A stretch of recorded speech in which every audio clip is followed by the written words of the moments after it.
Oh, he blasphemed the holy, and they let him back. He talked trash about Star Wars for like half an hour last night, and they let him back on YouTube. Well, how do you like that? I didn't think it was possible. Didn't think it would happen. But we're back. Yeah. You, stay. Ah. There's always somebody that pops in right away and then disappears after like 2 seconds. Well, I'm Ryan O'Connor. I'm a cartoonist. I've been inking my Bonehead comic. It's my first graphic novel.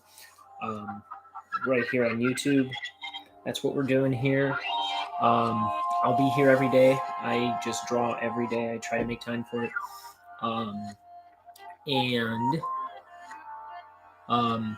Yeah, I'm gonna figure out how to make my first book right here on YouTube. So I'm doing it. I'm trying to do kind of a page a day. Is the idea. So if you like what I'm doing here, you can also follow me on Instagram and Twitter, where I post daily drawings. That's my gig, and it's just like random character design stuff usually, or I just post like a new character every day for the most part. And so give it a look. See, I'm at Wrangleshank. Otherwise, it's in the description. Okay, let's see. Yesterday, I all I did was, I was talking about Clone High for a while, and then I was bad mouthing Star Wars and bad mouthing tattoos and bad mouthing all the stuff that I don't like, that everybody can't get enough of, like sports and I don't know, Lord of the Rings, stuff like that, junk, trash. Okay, and then I got all tuckered out and had to take a nap and leave because I was falling asleep while I was drawing and really zoning out. So I'm going to be picking up that page pretty much where I left off yesterday. I went back in a little later in the night and did some. I got to get my lighting situation figured out someday. It's like there is no time for no thing. Okay, so I started drawing this castle scene where these astronauts are approaching the castle on planet Montana. So I'll show you some of the recent pages I've done. Let's see, those are some future pages. So my book Bonehead, it's about this little bucktooth skeleton that works at a poison factory. Here's a color drawing of him. Watercolor card. He works at a poison factory. He's kind of a slacker, kind of a goof off. And he's decided he's going to start getting his life together. So he gets a promotion. He's going to ask his girlfriend to marry him. But then he finds out that the poison factory he works at is shutting down, and that's really going to put a wrench in his plans. So when he finds out about this top secret project that they had been working on, he steals it so they can't close their doors, and it gets him wrapped up in this interplanetary fiasco. And that's Bonehead. It's got space stuff. It's got aliens. It's got bug monsters, including these ones on the very first page, space cicadas. It's got, but it's got another bug monster in it. It's got teleportation. It's got magic potions. It's got an alien king. It's got devil's ghosts, skeletons. But those are just the inhabitants of Necropolis, the city where Bonehead lives. For instance, let's show you the back cover. Here's Mort, Bonehead's drinking buddy. Here's Petunia, Bonehead's girlfriend. And here's Billy TV, one of the people that lives on planet Montana. And so yeah, here's my first page. I did earlier this week. We have some astronauts traveling in a little dinky ship, and they're being met by a bunch of scary space bugs. And here's the next page where they're all swarmed, and then bam, one slams himself against the windshield, and then he goes, just hit him with the wipers, and it's squawk. Okay, and then they descend down planet Montana. And here's them landing and entering a city where everyone's kind of going, huh? That brings us to where we are now. We're approaching the castle of the king. And he's at Denton Crux, the astronaut. He's after this thing. So let's get into drawing. Oof. About there. Yikes. Sorry.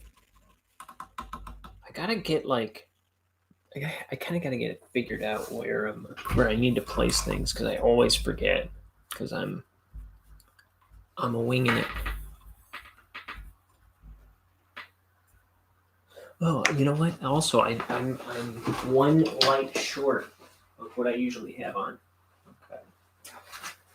For what it's worth.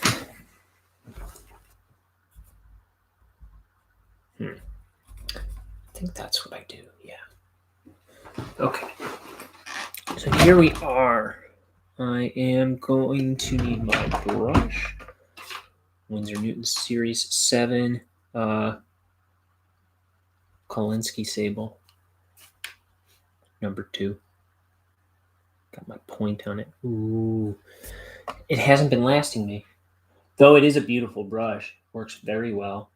But I think early on I wasn't treating them as well as I should. And they go awry on me. Well, actually, I don't even think it's that.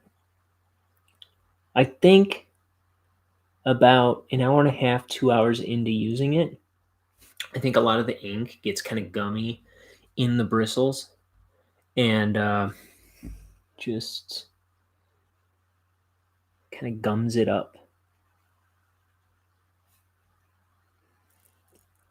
Is the conclusion I've come to.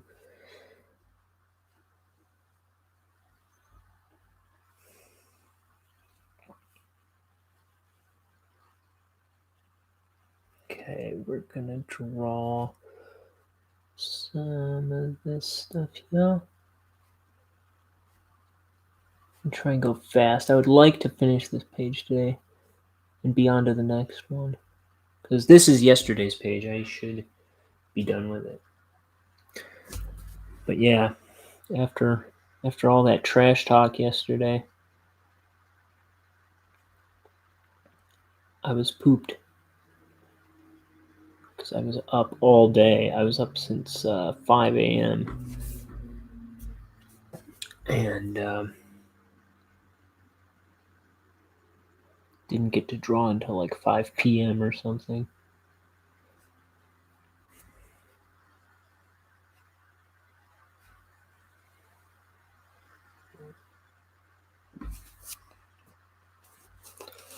Let's see something.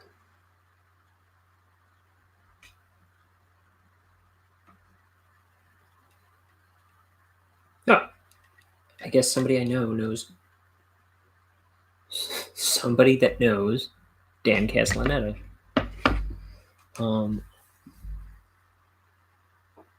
Who is Homer Simpson? Well, that's neat. Okay, as nice as that looks on screen, I can't see.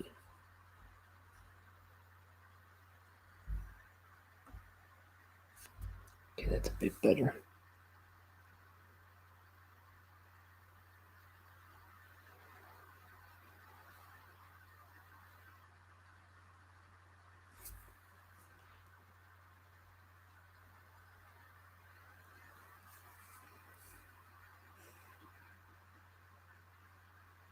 So I could talk about The Simpsons. I'm a big Simpsons fan. You know, within reason. Simpsons is a show best served from season 2 to season 11.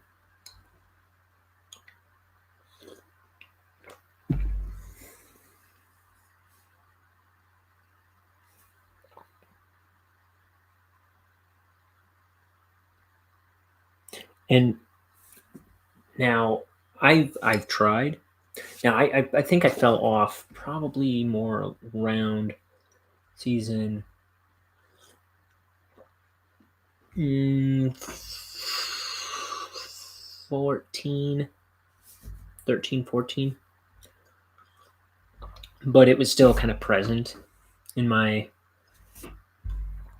life through, like, here and there through season 16. And then it kind of disappeared. I mean, there was the movie, which I don't know what season that came out around. I think maybe 18, I want to say. Let's see, just out of curiosity, let's take a look. Came out 2007, and I just want to see if I'm guessing right. Would I say season 18?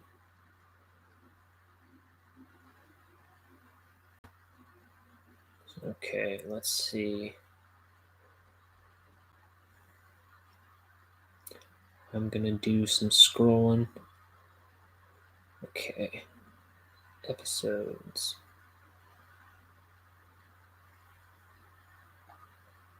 Dang, they really bury this on Wikipedia. Okay.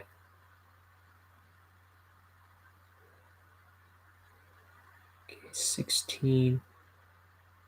Oh, I think I'm right. I think I'm right.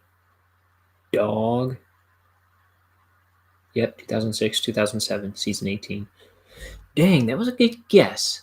I think the seasons more or less coincide with my age. Like, well, more or less, because I think it started 89, right? And I was born in 87, so not exactly, but therefore it was a good guess. It was a good guess, I'd say.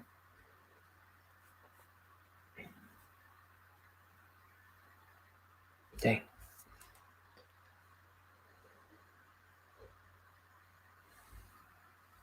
Why am I working on that guy? How about... Oh, I'm going to go back into these mountains. So...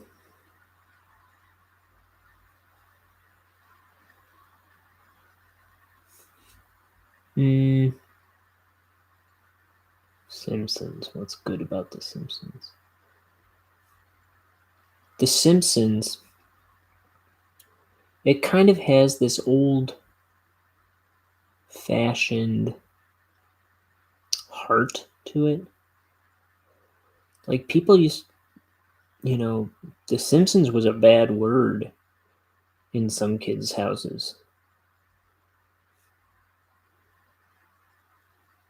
Like, some kids were not allowed to watch it. It was too raunchy. When I look back at it now, at what was allegedly so raunchy, I don't see it. I mean, maybe for the times, but it I feel like it was pretty dang wholesome, especially compared to what we see on TV today.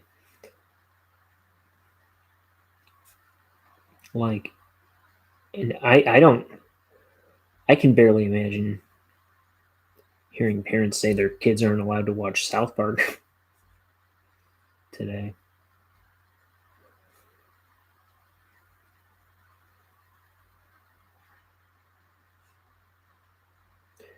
I mean, I get it, but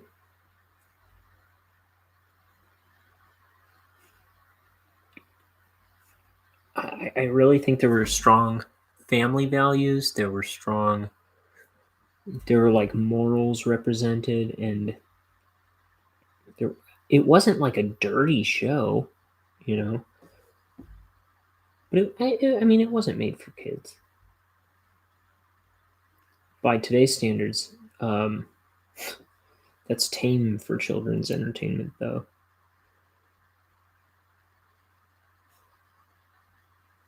Trying to think of something that would have been a little raunchy for kids.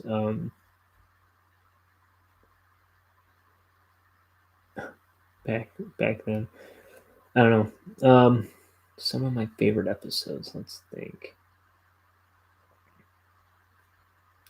You know what? I really like when I really want to dive into some episodes I like. I often go to Homer the Heretic, where he kind of just where Homer decides he's not going to go to church anymore, and it's like the best thing that ever happened to him. And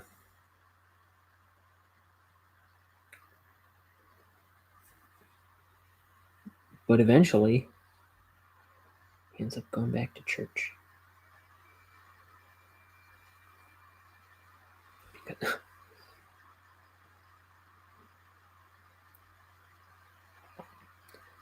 And all the while, Marge is trying to convince him that it's not a good idea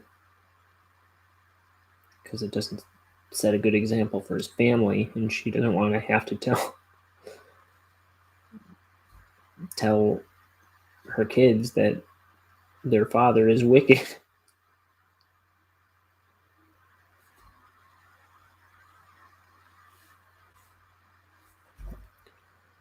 What's the there's a line in that where um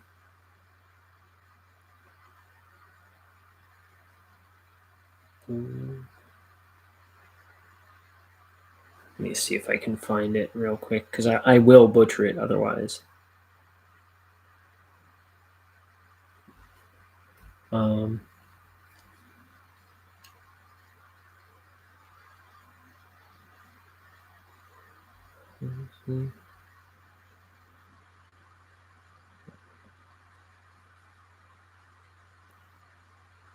yeah.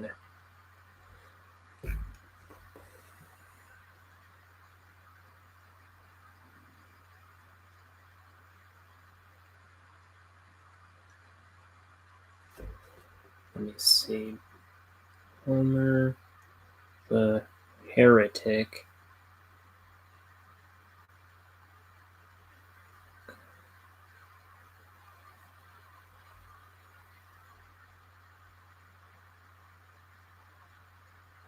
Let's see.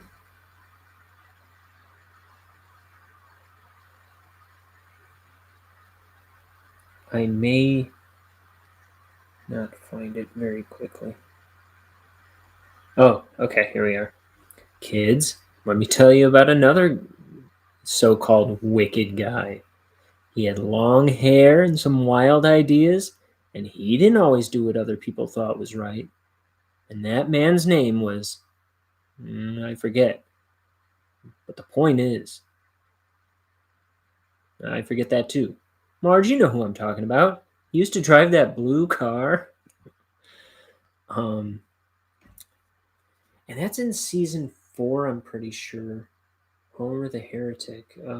But there's a. I think 4 is usually my go-to season when I want to dive in. Simpsons season 4. I think 4 and 5 are really like top notch.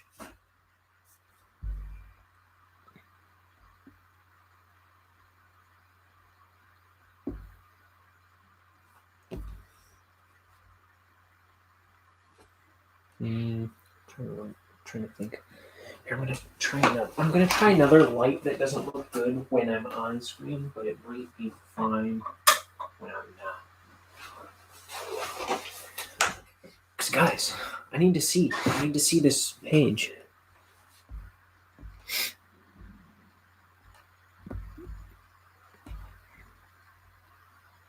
Yeah, season 4. Streetcar Named Marge. The Itchy and Scratchy movie. Which is a good one. Like, that one's about Bart kind of always getting away with murder. Like he always gets punished by Homer, but the punishment never sticks. And so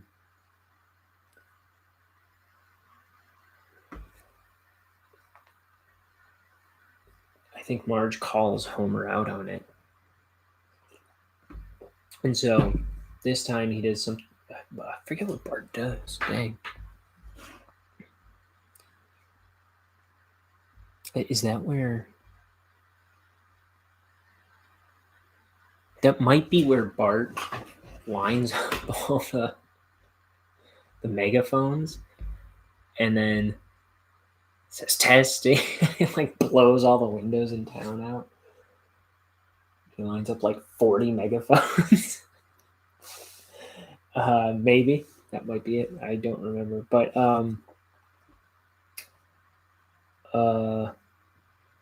yeah, and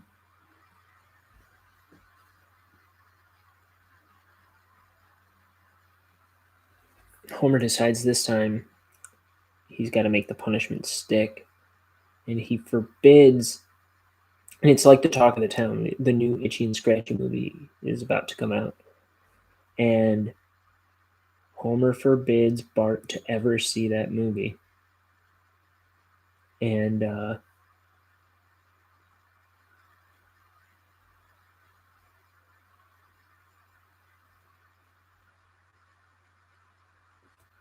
Bart's like, sure, it'll never stick. And sure enough, Homer has put some great effort into this. And ultimately, I don't think Bart ever sees it. Well, I think there's a thing at the end where they're grown, or it's like 30 years have passed and they go see it together. It's like a re-showing for the 30th anniversary or something. 20th anniversary.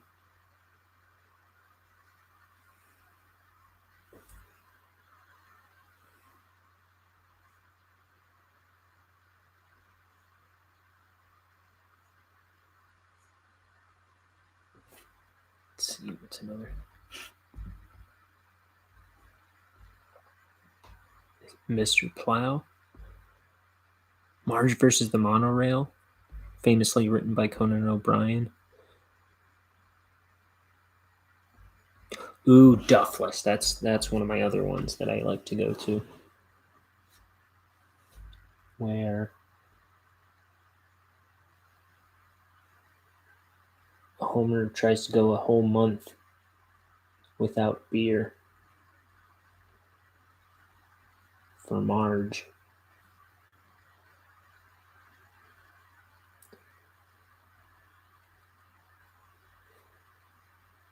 And if you know Homer Simpson, that's a big deal.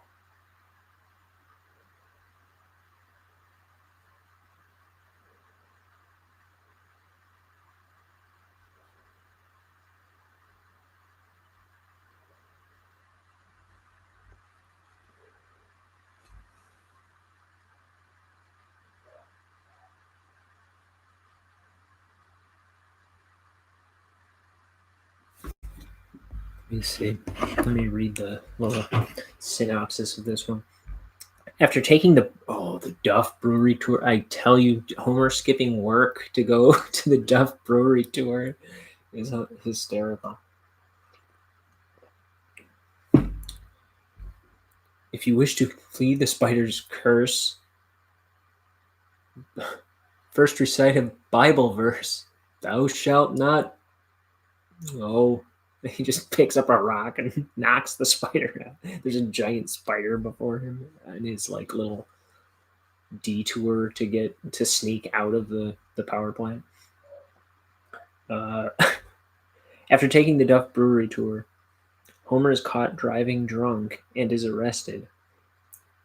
I don't even think he's the one that's drunk, if I'm not mistaken.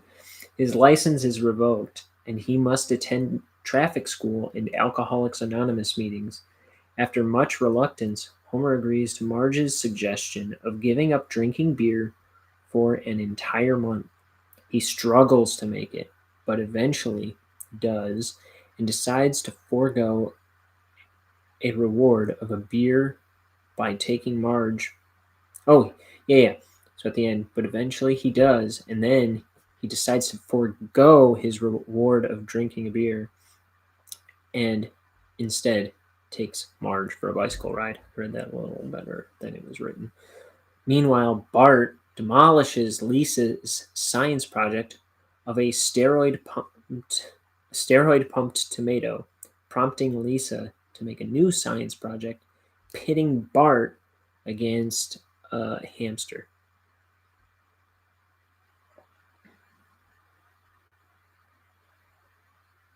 Ooh, last exit to Springfield.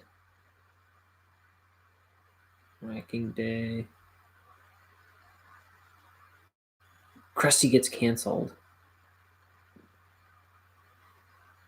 Mm-hmm. Let's see.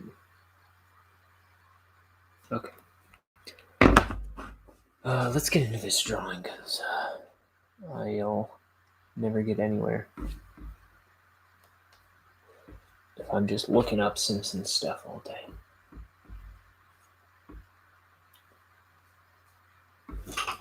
Oh, here. I got it. I got a.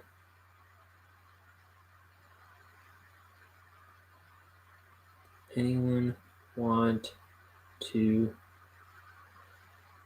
talk to me about Simpsons in the chat or here while I draw? These are my Simpsons guys. Let's see if they'll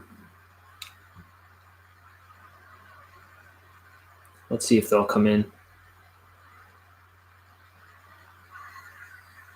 Let's see if yep.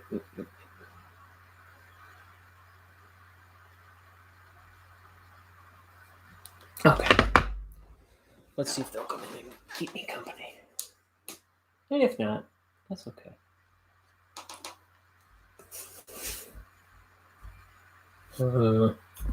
Boy. Here.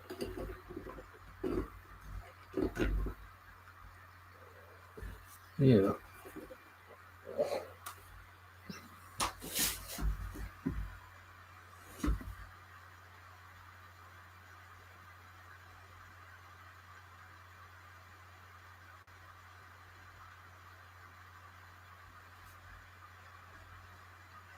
So I drew two sets of these guys because I think I originally drew them back here, and then realized I didn't like that placement in the scheme of the page, so I moved them up.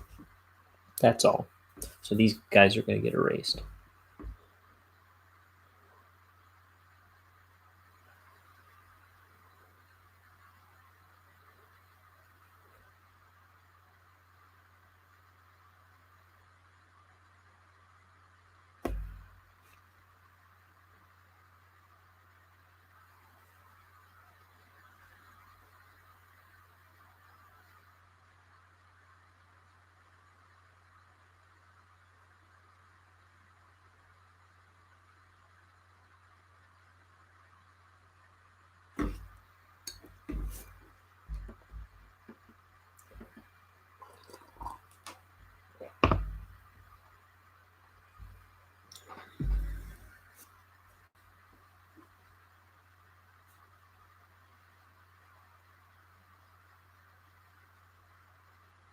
Let's see.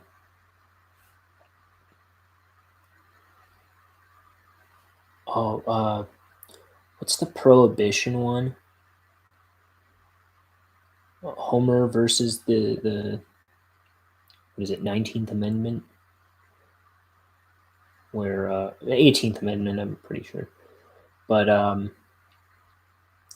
where prohibition is reinstated in Springfield after a hilarious St. Patrick's. Me and my roommate, we always watch that episode on St. Patrick's Day because they have this hysterical St. Patrick's Day part at the beginning of the episode.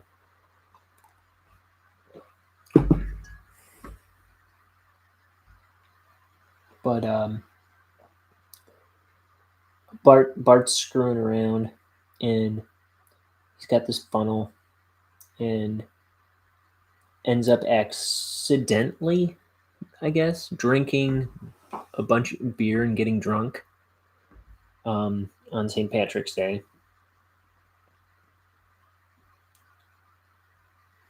This needs to be more subtle.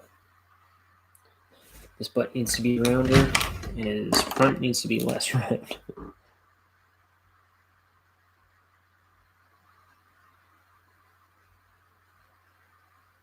Okay. Whatever. We'll figure it out. So,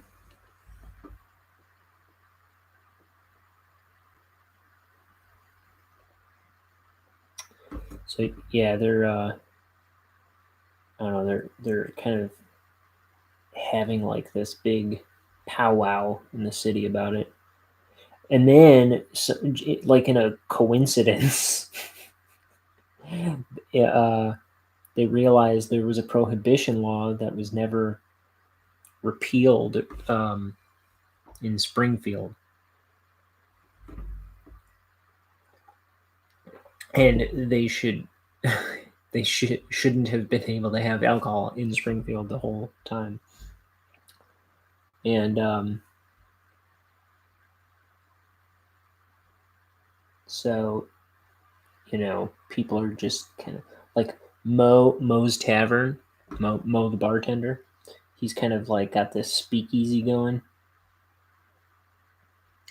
and Homer's like making moonshine and roll, rolling it through this elaborate scheme of tubes to Moe's, and then getting cash rolled back to him. And there's this detective, Rex Banner, who is kind of like trying to catch the beer baron, which is Homer. And oh my gosh, that episode is hysterical, top to bottom.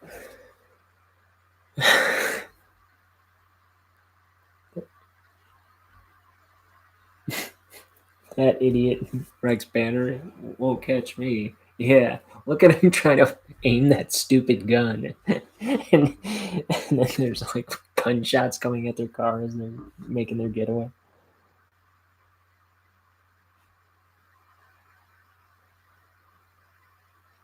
Oh, my favorite is like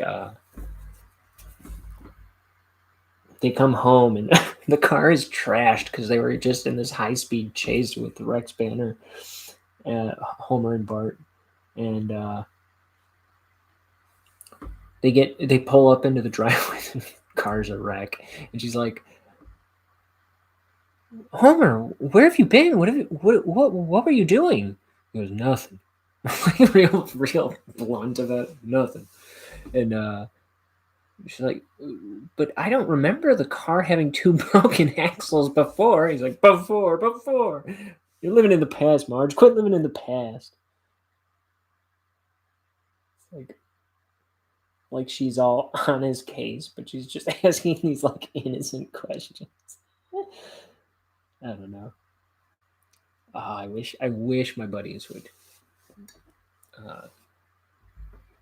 jump in on this one because they would this would be a better talk with them, with their input.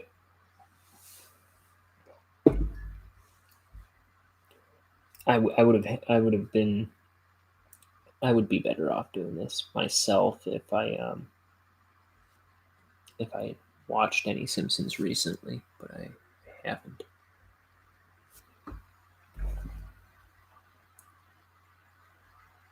And then, of course, Futurama came out in 2000, and Futurama was brilliant for most of its run.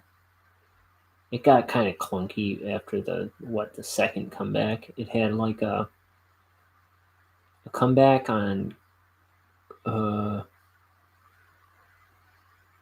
didn't it have two comebacks?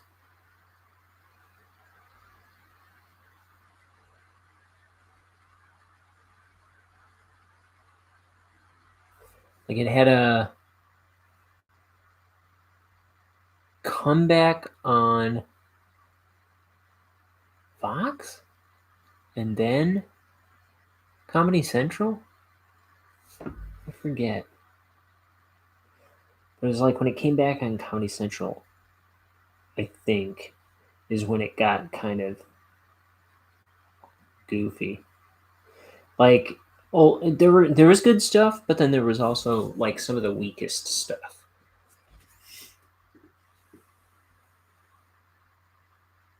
But it was a really strong show up until like that last run or something.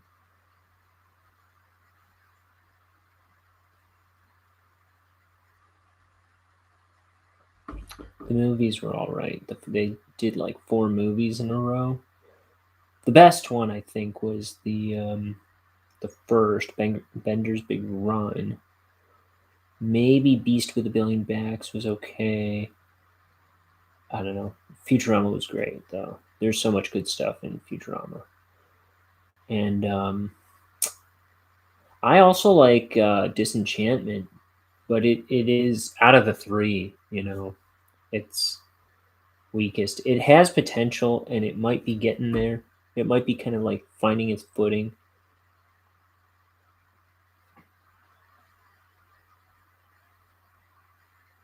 Oh, but I was going to say about The Simpsons is like, you know, it kind of tapers off for me after season 11, and I'd seen a lot of it live still throughout season 13, and kind of had totally fallen away from it by season 16. But when I came back to it, I was really trying to test it and see, around season 16 seemed to be where it was getting ugly, not funny anymore. And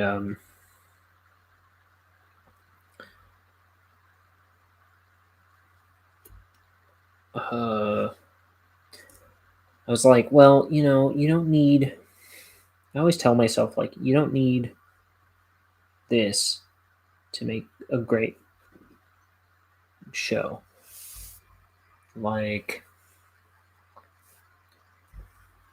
like you don't need John Swartzwelder to make a great like animated show, because it's like you don't need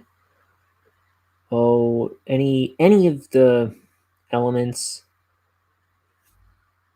on The Simpsons in 1995 to make a great to write a great script to make a great episode, because Bob's Burgers does plenty of great episodes without any of that, right?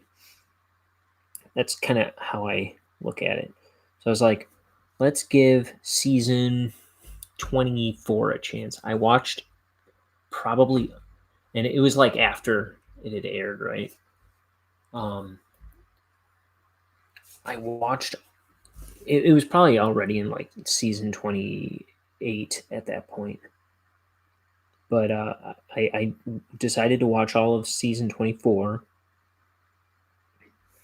and not a laugh in the whole thing for me.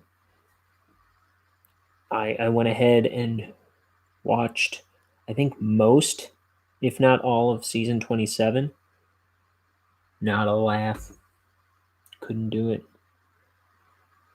There was some interesting stuff, not necessarily good ideas, but interesting ideas, but not a laugh. Unfortunately, I wanted, I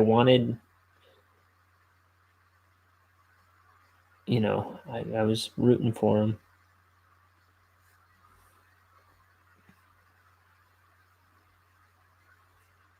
Now it's in season 33, I think is what I just read.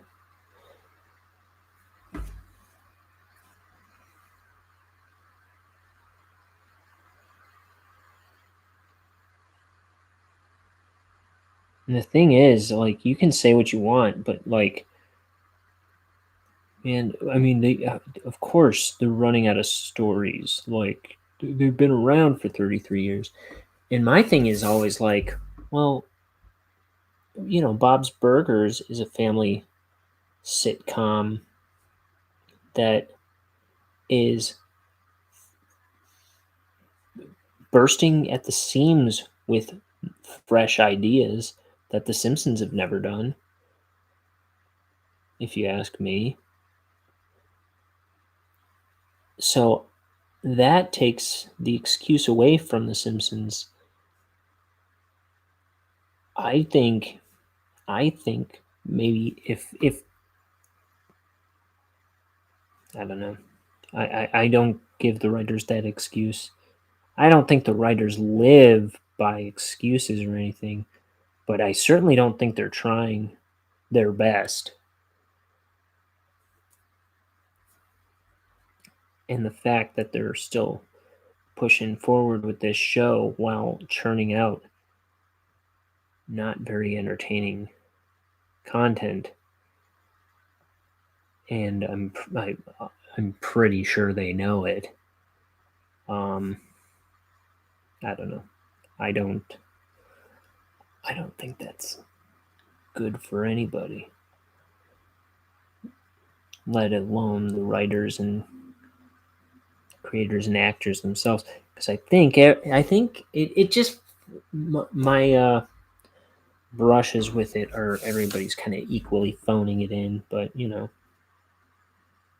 I guess they can afford to, can't they? Dude, even Alf Clausen, who was recently taken on, like, he's not the composer anymore on The Simpsons as of what, a couple of years ago.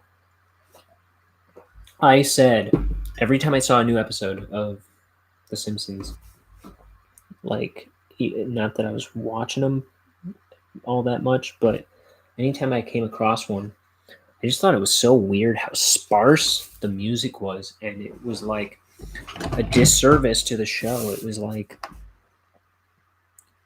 so underutilized, so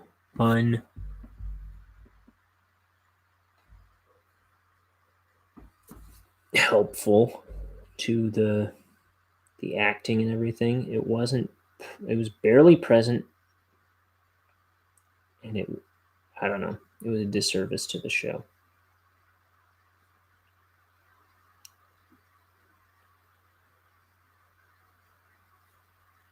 Homer's Enemy with Frank Grimes. There's an episode.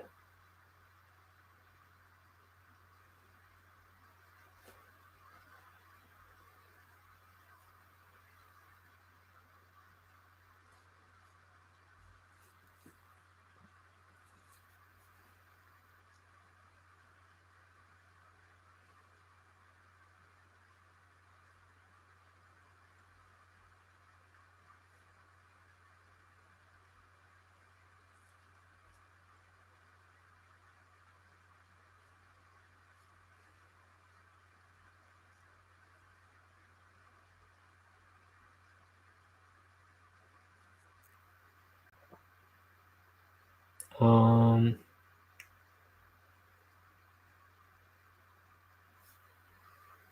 Treehouse of Horrors were always good.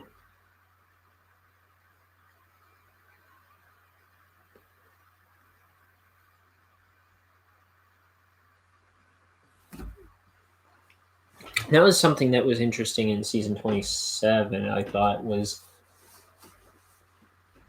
they did a Treehouse of Horror, as usual. Wasn't good. I'm pretty dang certain I remember that. and then immediately after it, the very next episode was like a Simpsons Halloween episode where it's actually about Halloween and them trick or treating and Lisa's scared and stuff. Which I thought was neat.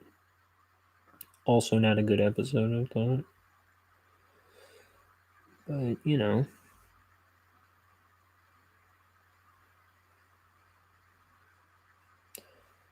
it's one man's opinion in this opinion-filled world. Ugh. Hey, they are free to come to my YouTube channel and say, well, I don't think your comic's very good.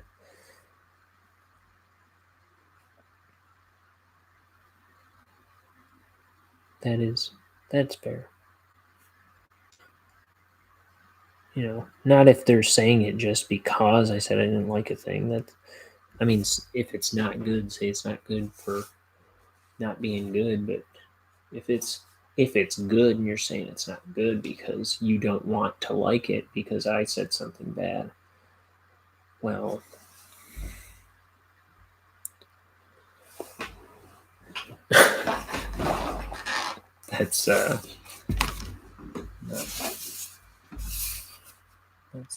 that's another thing not good about you, isn't it, Mr. The Simpsons? You know what I'm saying. Just saying. Let your opinions be true. I'm not even talking about the Simpsons there. I'm just saying, let your opinions be true. Don't lie.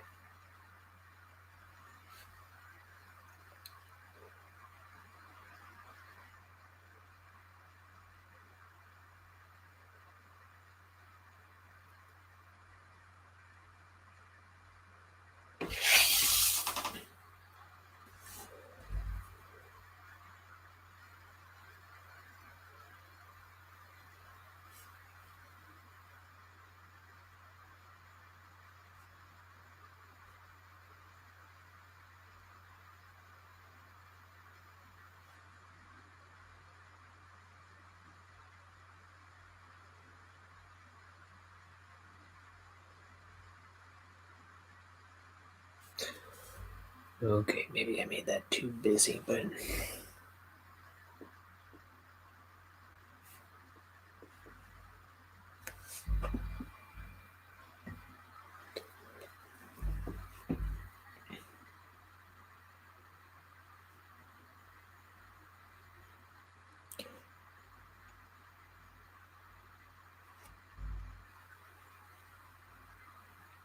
I'll bet I have a feeling Disenchantment is going to get a little better in this upcoming 10 episodes. Whenever that comes out, I don't know. Everything's kind of up in the air right now, isn't it? Weren't we supposed to have new Stranger Things, new Better Call Saul, all kinds of new stuff by now? Man, Better Call Saul. I hope Bob Odenkirk is. I heard he was doing okay. I believe he's doing okay, but boy, that was scary. I'm happy to hear he's okay.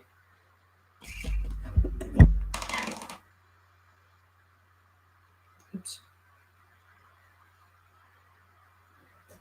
Ooh. No, that's obnoxious. I need some light without making a big.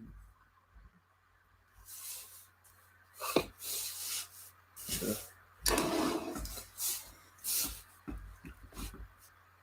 like that big gleam on the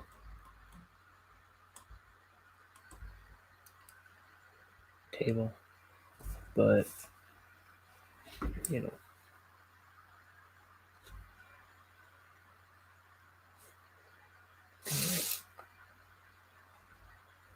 Here, we'll twiddle on it.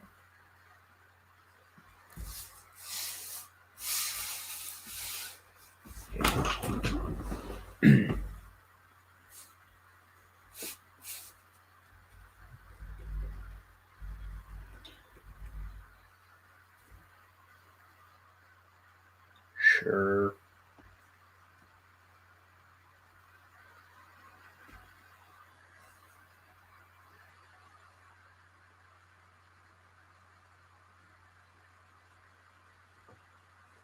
Whoosh.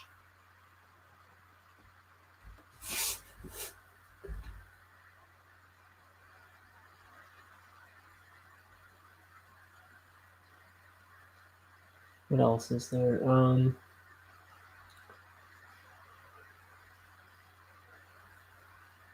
I've been rewatching Venture Brothers. Oh, Venture Brothers is so good. It's like even the stuff I didn't like as much when it first aired. It's like I've been rewatching it and it's so good. That was just canceled. For shame. Now there's a movie coming out, and I hear that's going to be the end of the series. But I really would like more than just a movie to end the series because it's good. It's so good and rich and plump with potential stuff they could do.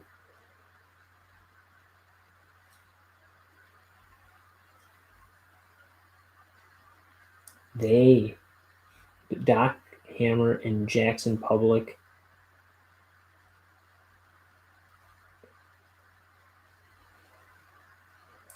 they cram so much into that show and they write it so well for a couple guys screwing around, which a lot of it is them screwing around, but it is so rich and packed with quality world building entertainment. It's it is just wonderful.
Follow the yellow brick road.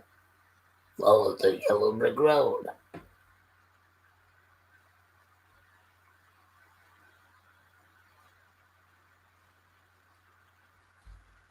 Follow the yellow brick road. Stop it. You're scaring me.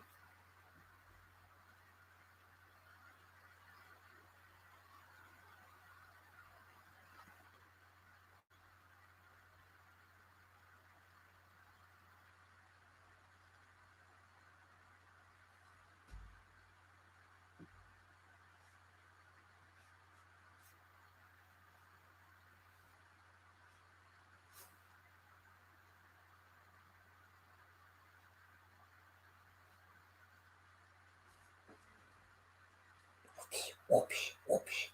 And like, I mean, I can imagine people who aren't like so familiar with it, they might have seen some of it in 2004 when it first started, where it was just a like a parody of like Johnny Quest kind of thing, like boy adventurers with their science super scientist dad, and it was just like goofing on it. But even in that first season, it's it becomes so much more than that. I mean, it becomes more than that, right? But season to season, it gets better looking. It gets more expansive in its like it in the storytelling and world building. And every season, it gets richer and richer and richer and more beautiful and more exciting and dynamic.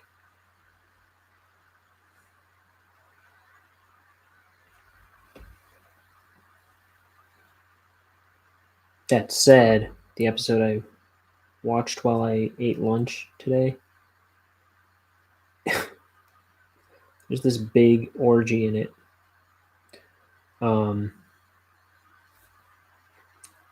I mean,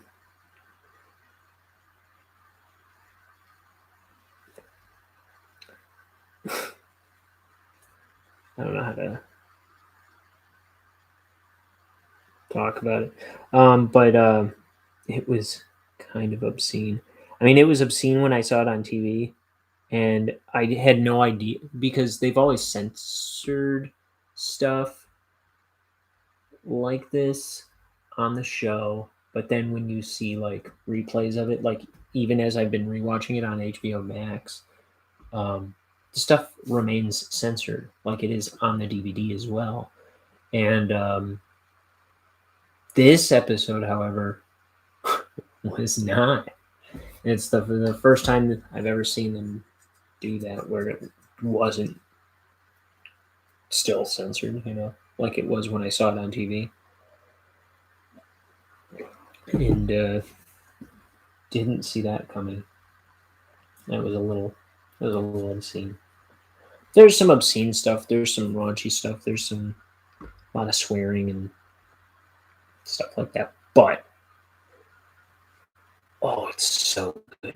It is great.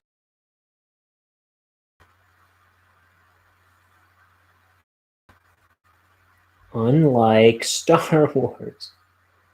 Now that I will defend up and down. It is great, unlike Star Wars. And Doc and Jackson would almost surely be with me.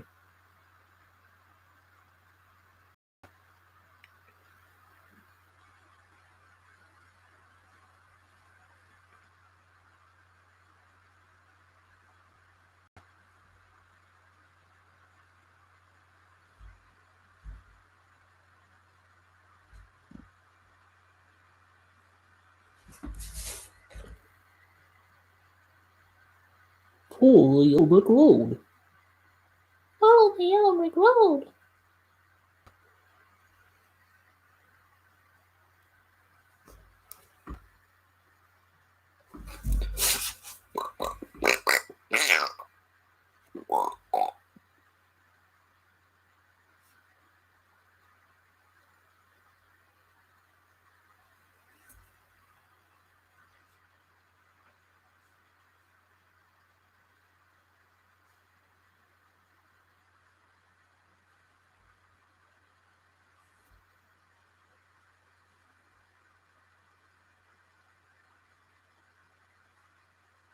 And it's pretty much just the two guys making that show.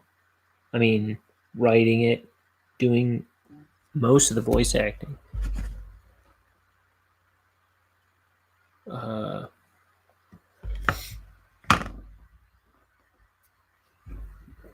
Even Doc Hammer does most of the intro stuff and title stuff, and designs a lot of the logos in the show and stuff like that. They write, they direct.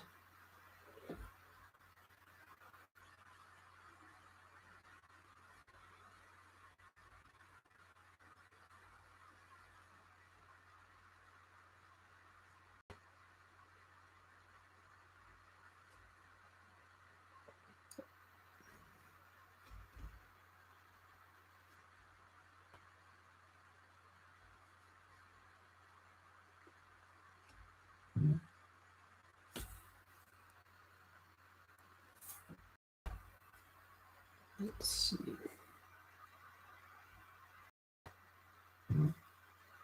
Okay, everybody's texting me right now.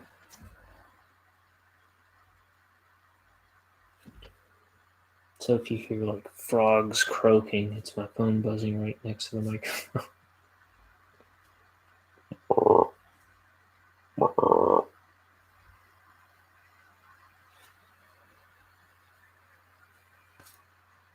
Oh, you'll record. Sorry. I'm gonna say it every time I notice the road, I think.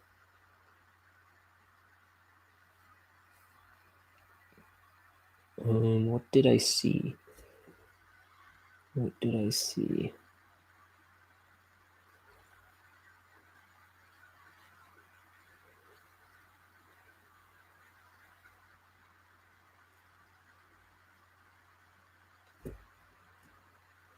I was gonna add a window here.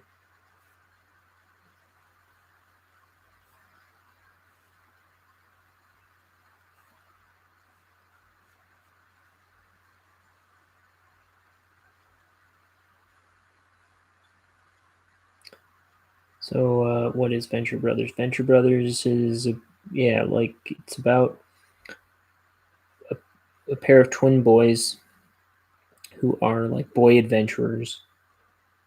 Their dad is a super scientist, that kind of thing.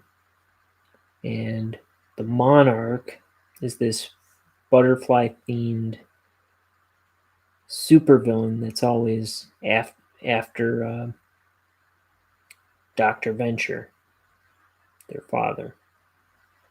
And they have this badass bodyguard that he's like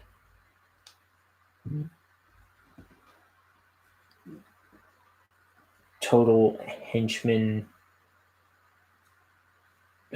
horror story. Like he just like slaughters henchmen, like bad guy henchmen.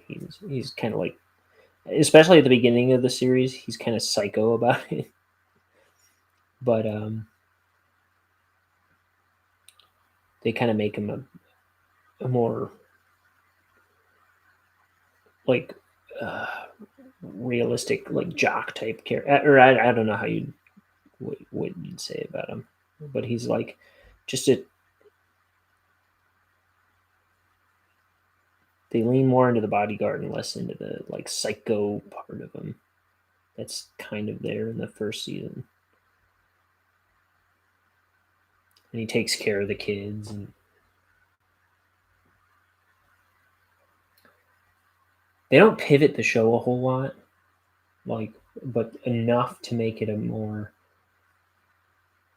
entertaining show, like a more uh,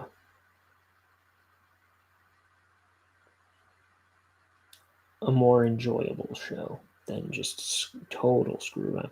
I mean, it is. I don't know how to put it, but it's like total screw around. But it's dead dog serious about what it does, and it does it so well while being hysterically funny.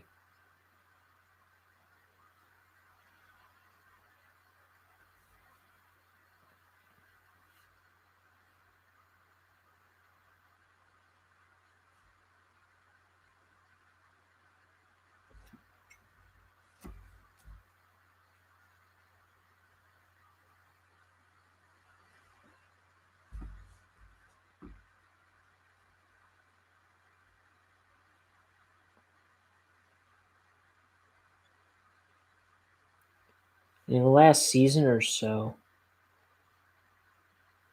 And they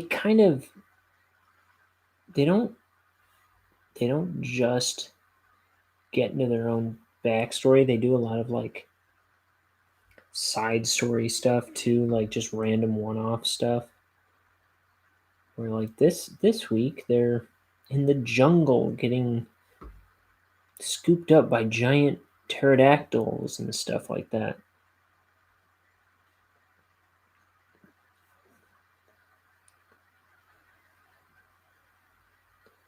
This week they're hunting werediles.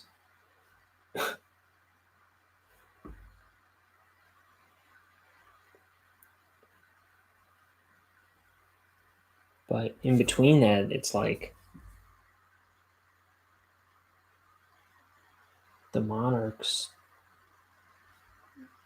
you know, got to get new henchmen and he's out of funding or something. Like he has no money left, and he's not allowed to arch Doctor Venture anymore. And he's got to like the Guild of Calamitous Intent is like I don't know. It's like I'm not gonna be great at elaborating on all this stuff by myself. I need my buddies. I need my buddy Tyler. But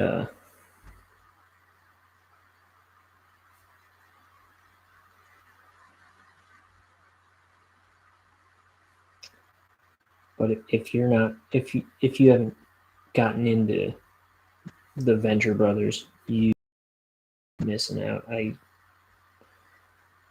I sincerely say you are missing out.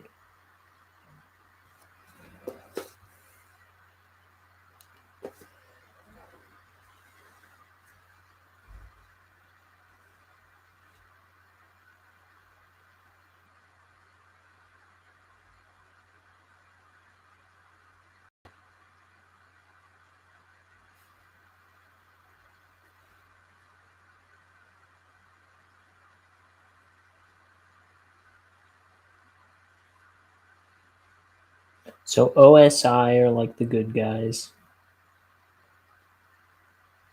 Um, the Guild of Calamitous Intent is like the organization of bad guys, and it's all kind of like how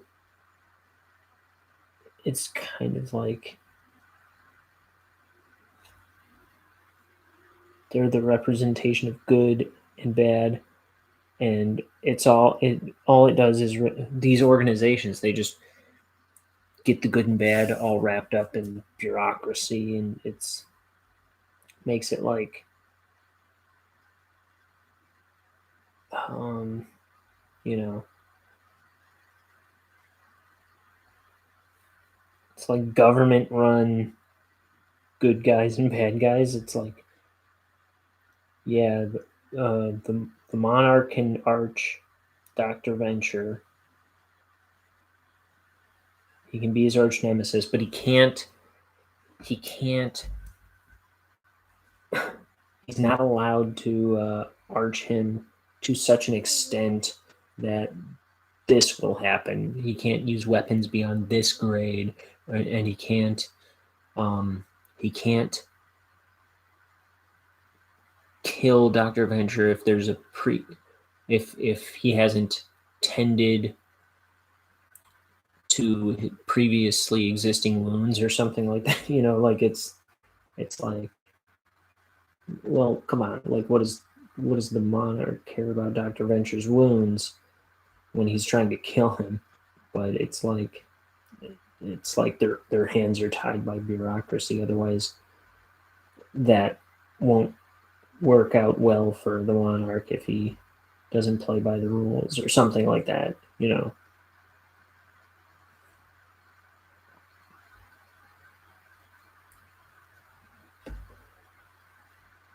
and that might sound kind of lame how I'm describing that, but I tell you, Don't take it from me. Find out for yourself. If you like, and I tell you, it gets so much better than season 1. Season 2 is a whole. It's so much richer than season 1. Season 3, so much richer than season 2. Season 4, better than season 3. Like, in so many ways, it just gets better looking, better. It's just exponentially getting better every time around.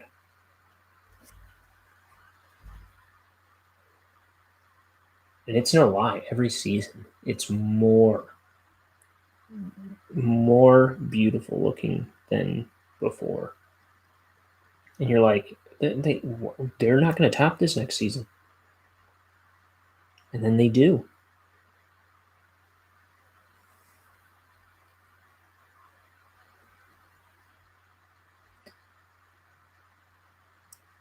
That was always the downside about Adventure Brothers is it also took like at least 2 years before a new season would come out. So there's 7 seasons. And now I guess the movie, and that's going to be it. Is what it's is what they say.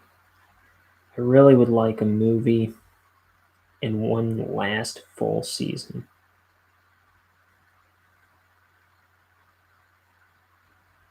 Honestly, because I feel there's so much potential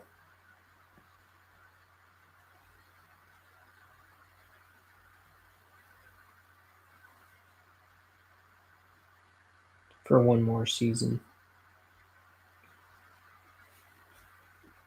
to just knock out of the park. I don't know. Dude, guys, shut up. Everybody is. Like, all my brothers and sisters are group texting me right now, and it's got nothing to do with me.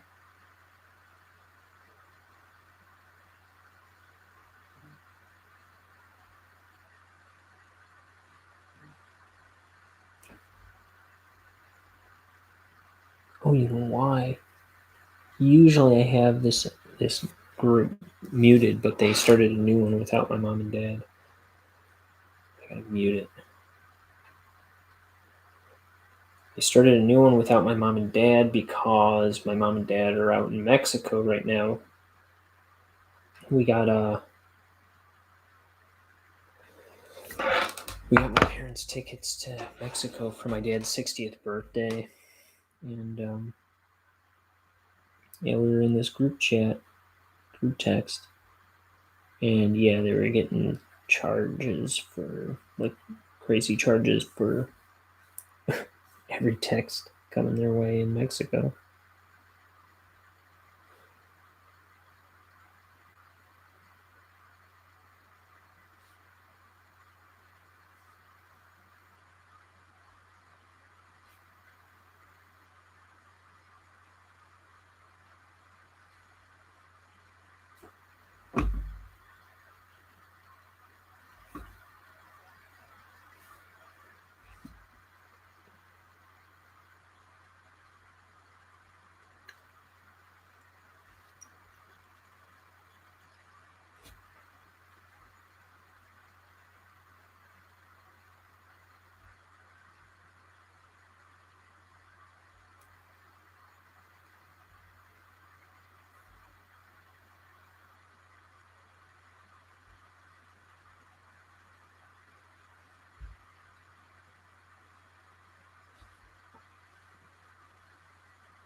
So yeah, yesterday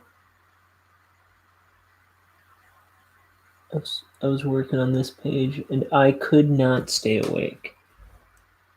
I was like having dreams I was like going into dreams while I was drawing this page. I kept dreaming like weird little sitcoms or something. It was like daydreams, but I was also like zoning out.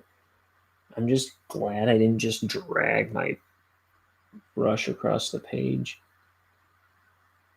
I'm sure I came very close to it a couple times. I had to just go, you know what? I gotta stop because I'm gonna wreck this page. I took a nap, hoping I would just take a half-hour nap, and then come back onto a second stream. And as I predicted in the video, I slept way beyond my alarm for the half-hour nap because I do not like to let myself take naps because it seems like whenever I need one, I can never just take a half-hour nap. It always rolls into a multi-hour nap.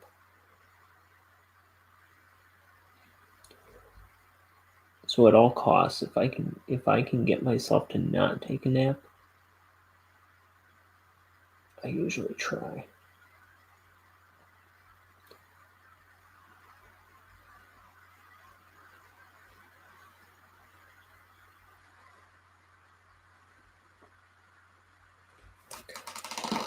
Oh, I'm drawing way off camera. I'm sorry, fellas. Fellettes.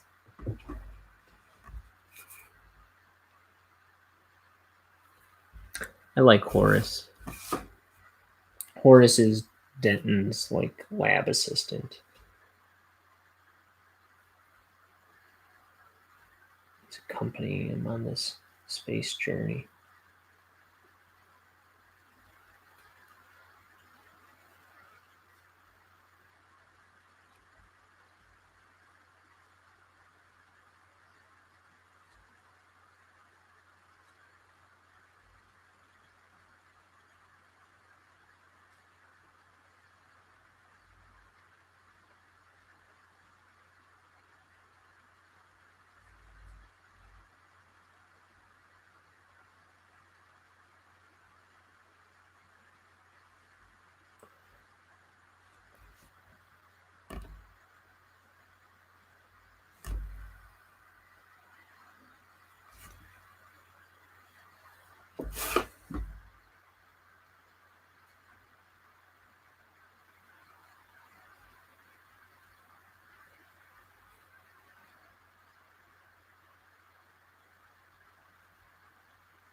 Hmm.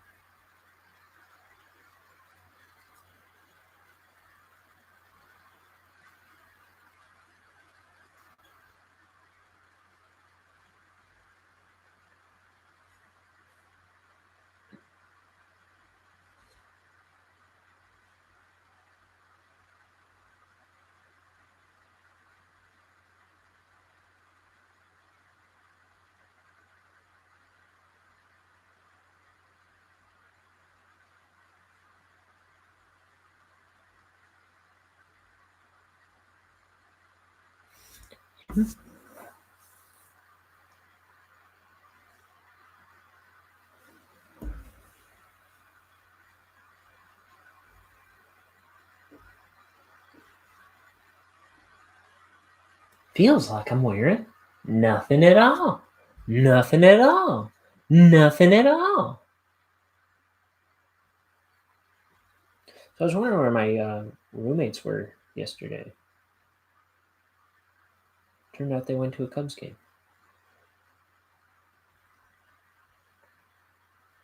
They didn't tell me that. Even still, no mention that they went to a Cubs game yesterday.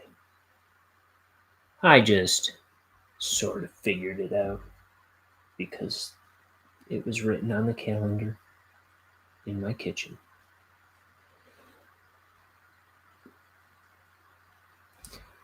I meant to ask them about it, but I forgot.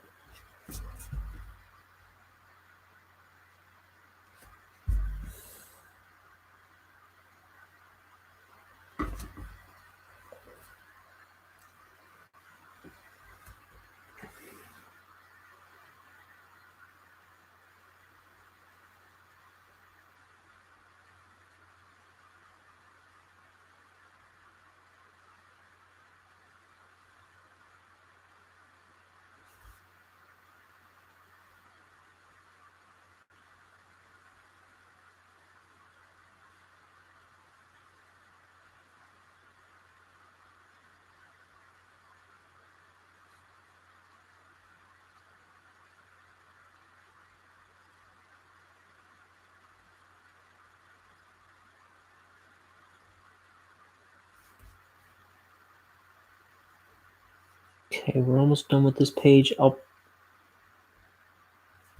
start another one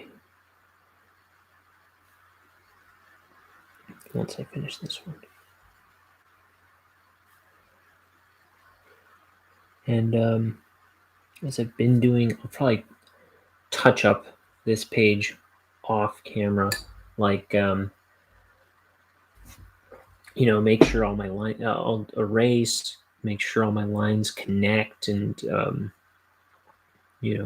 hit the edges properly. Probably like clean up like bad corners, little buggered areas like this.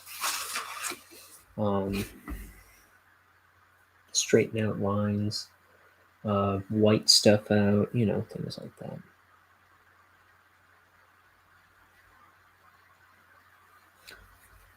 Yesterday, after the stream, or like when I woke up, I went in with like a Copic multi-liner, and I kind of threw in some little details here and there that I hadn't gotten to. But I didn't want to like actually go back to inking off camera. I wanted to reserve it for the camera. So I paneled some pages, like where I took out a ruler and laid down the panels on some of the next pages.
I just thought of a friend of mine who I'm not sure if she's ever seen Venture Brothers, but I'll bet she would dang love it.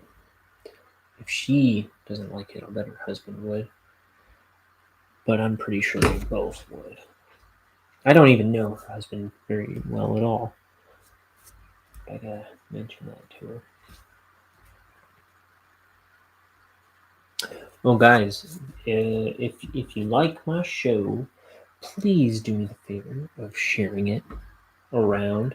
I can only reach so many people. I'm trying to build my little audience here.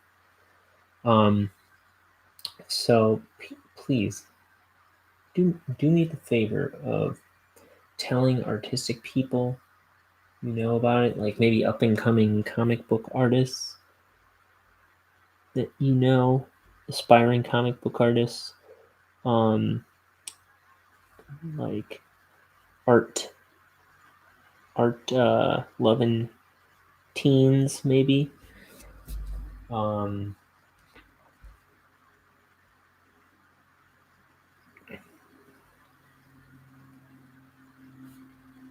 Comic book likers, cartoon likers. I'm trying to build this channel up by trash talking Star Wars, I guess. Doesn't sound like a good idea.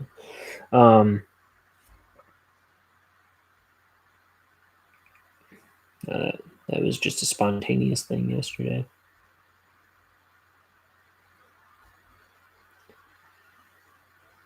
But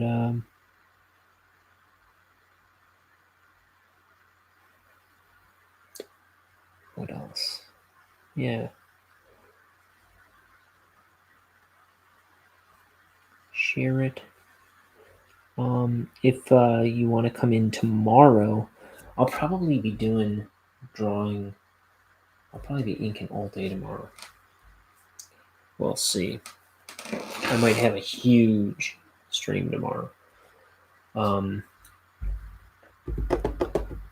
thinking I'll go on at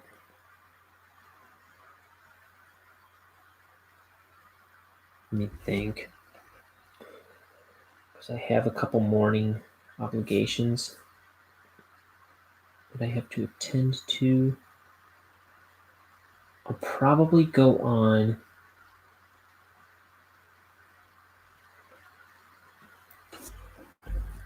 at 10 a.m. tomorrow. And I might just do a super long stream. We'll see. We'll see. I don't know what a good idea doing a super long stream is for me. But I do want to ink a lot tomorrow. And I do want to ink everything on the channel if I can help it. See, we're at about an hour and a half in, and my brush is getting feisty.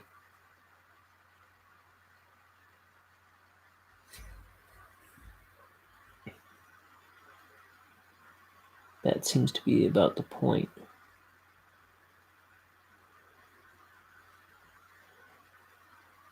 It starts messing with me.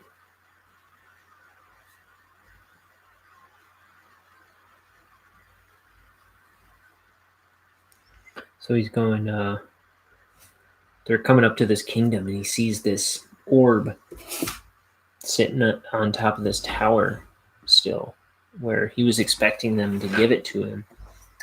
And he goes, wait, what is it still doing up there? And he goes, maybe they forgot. And he goes, oh, I'm sorry. He goes, maybe they forgot. He goes, he didn't forget. Talking about the king.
Dang it. Sorry, I'm trying to respond to somebody that texted me a while ago. Okay. Sorry, that doesn't make for great air, does it?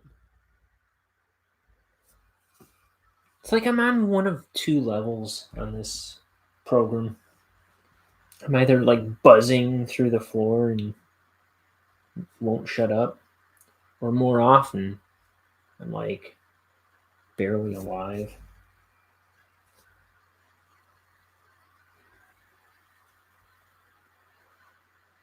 And getting very distracted.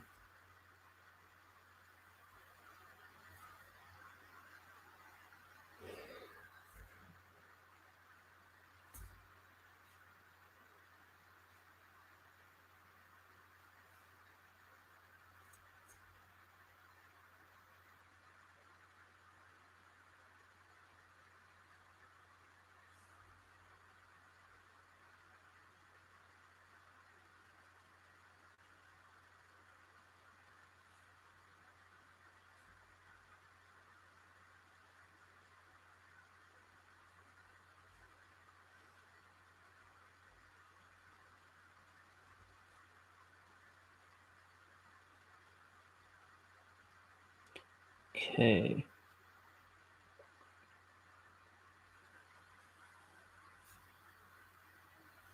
So yesterday I had some steak tacos and half of a chorizo torta before I came on. Today before I came on I had the other half of that torta. Oh, I love me a chorizo torta. Dude, I'm always doing this one. I look up and I'm not inking on screen.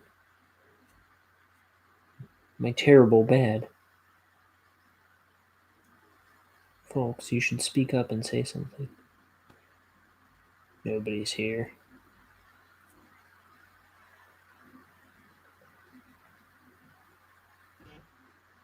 Who dat?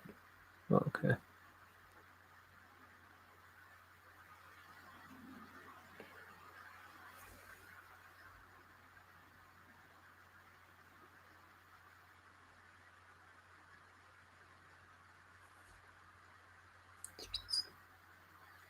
Oh, so I was talking about Alf Clausen on The Simpsons, like the later seasons, how it seemed to me that he, like the music, the scoring was being so phoned in on The Simpsons that it was a disservice to the show, and like it had been going on for years, as far as I could tell, where as much as it bugged me that he was not going to be on the show anymore when I heard about that. Not that I even watched the current show. When I heard that, I was like, well, maybe that'll help them. And I don't know if it has or hasn't. I don't think I've really seen the show since.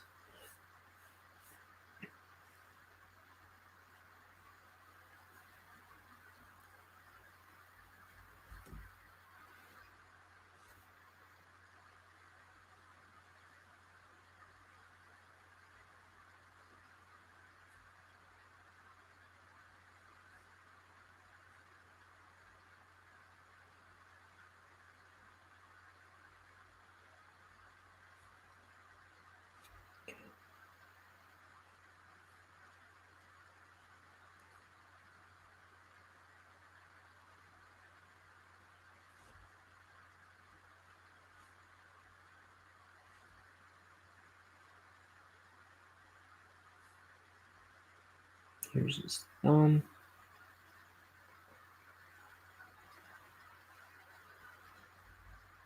Here's his finger.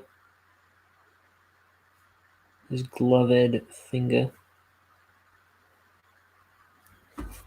Ugh, glasses are sliding down my face. It's another thing I need is new glasses.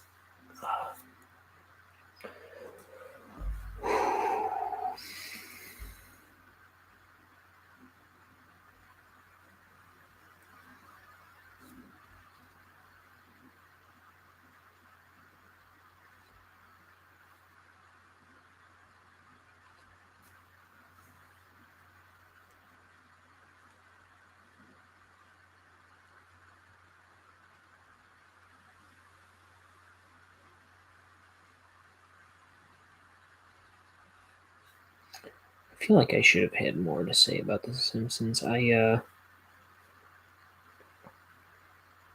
just haven't been watching it lately. Okay, I'll tell you about some of my favorite characters. How about? So I really like Frank Grimes, right? In Homer's Enemy. Off the top of my head, that just popped into my head. Um, who else? Troy McClure. Hi, I'm Troy McClure. You may recognize me from such films as, let's see, Troy McClure quotes. And he was voiced by Phil Hartman. Um, who was just great. Terrible that he died.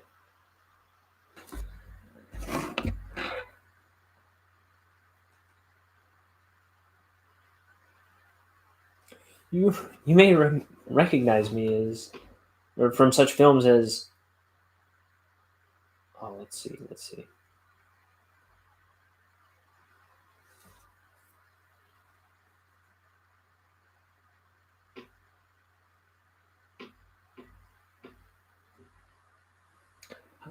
Hi, I'm Troy McClure. You may remember me from such Fox specials as Alien Nose Job and 5 Fabulous Weeks of the Chevy Chase Show. Hi, I'm Troy McClure. You might remember me from such public service videos as Designated Drivers, The Life Saving Nerds, and Phony Tornado Alarms Reduce Readiness. I'm here today to give you the skinny on shoplifting, thereby completing my plea bargain with the good people at Foot Locker of Beverly Hills. Dr. Nick Riviera, he was good. Hi, everybody. He's just this terrible, like low budget doctor, or what do you call it? Low budget. Like I don't know. Who else? There's some good characters. I love Sideshow Bob. Is the one that got me thinking about this.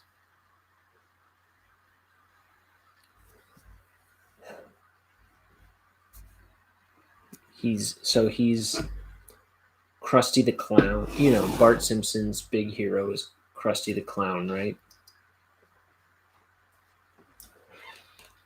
And he's a clown on a TV. He hosts a TV show for kids called, I don't know, Krusty the Clown Show. I don't know, on which Itchy and Scratchy cartoons air. And okay, I'm gonna call it done on this page. I'll do, like I say, I'll do touch-ups to it later. Like make sure everything's clean and nice. And I'll start on page 6.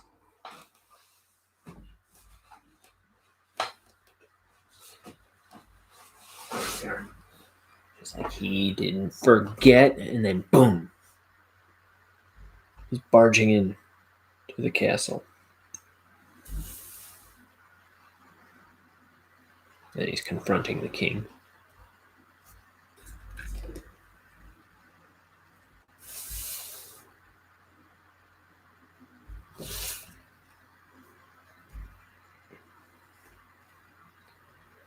Okay, I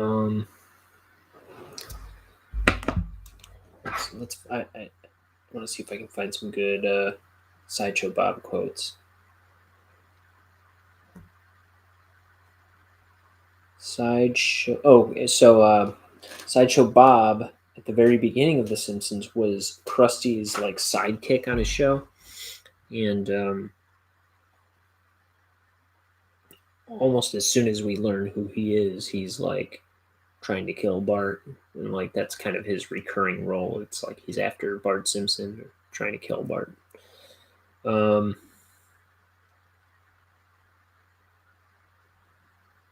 Bob quotes.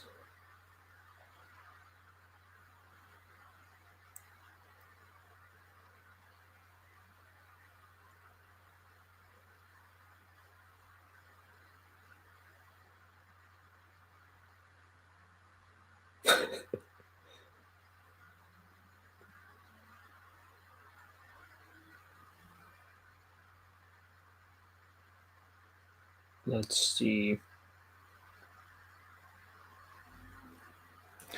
I don't know. The one I always walk around my house saying is Cousin Merle, honestly.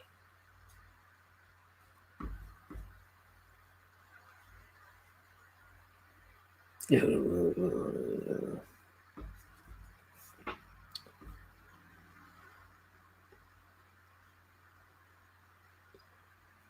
inking on camera?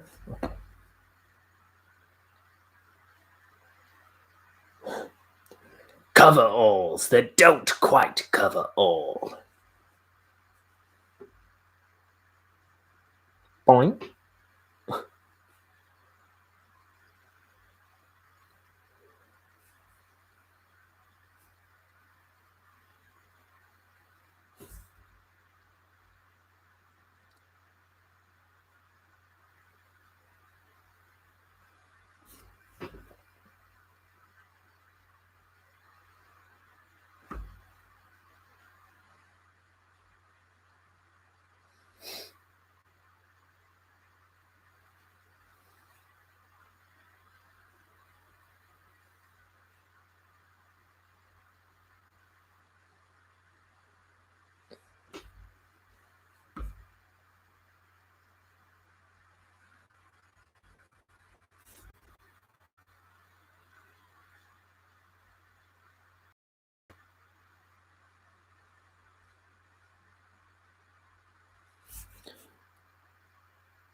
I might go rinse this brush out soon. Coveralls. Coveralls that don't quite cover all.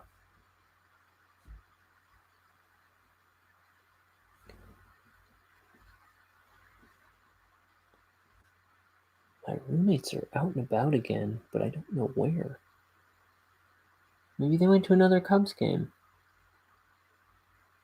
Maybe that's what they do now.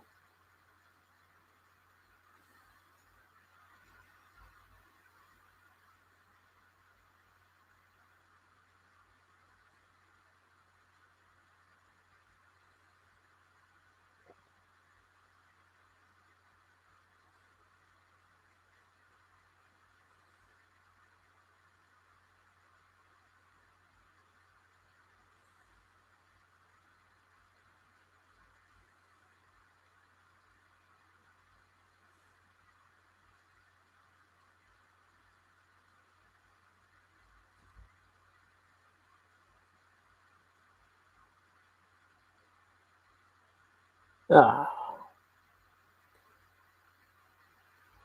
Looks like he's squinting with this one.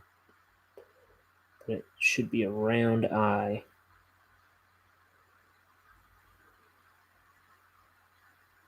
Yeah, I'll fix it.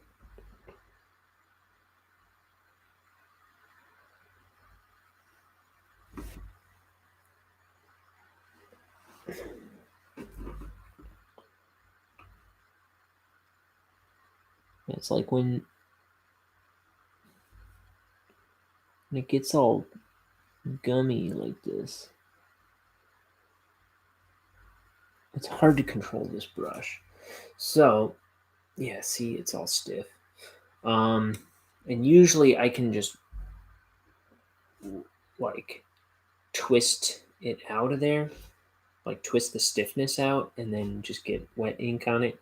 But I think I am going to just plain old rinse it out. And I'm even gonna dump this ink and pour some new ink, I think. I'm just gonna pour it back into the bottle, then pour more ink into my little beer bottle cap here. Just kind of start fresh.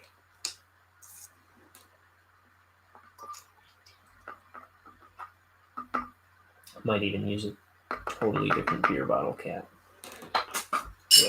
Yep, that's what we're gonna do. A whole bunch of them on my desk.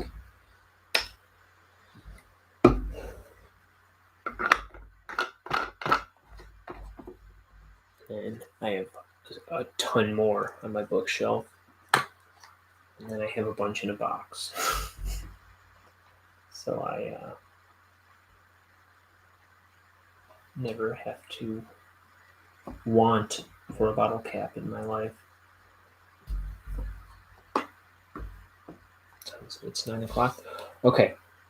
I'm just going to rinse this out real quick. Maybe I'll play one of my embarrassing songs from when I was like 20, making music with my 11-year-old brother.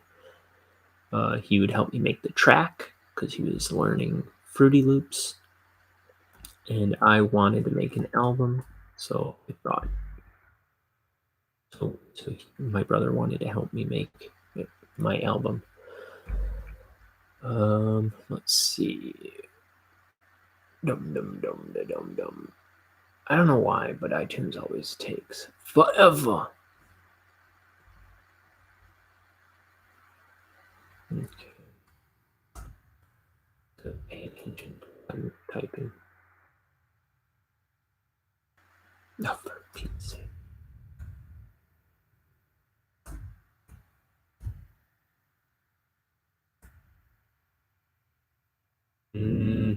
Something I can put on for this little period.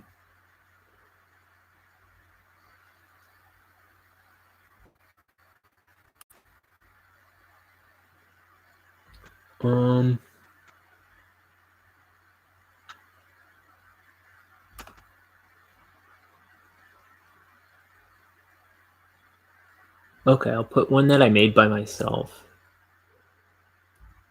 Sleep.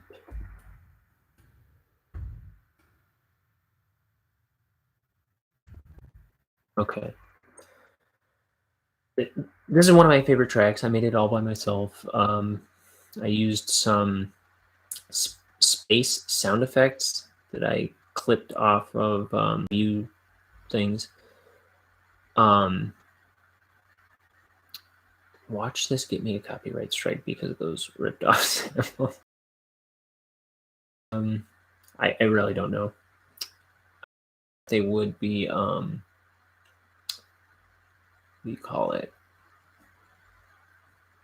Royalty free, but I don't even know. So anyway, here's this little track I made. And then it's also got like recordings of whatever was going on in my basement at the end of it. But it's a little song called Sleeping in the Mud. I'm going to go rinse this brush off. Just look at that. Ew.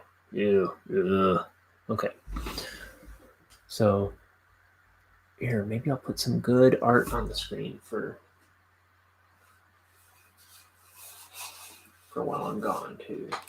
I'll put my favorite image, which is where'd it go? Oh, I'm holding my brush funny, so I didn't want to get ink all over anything. Now to my pages.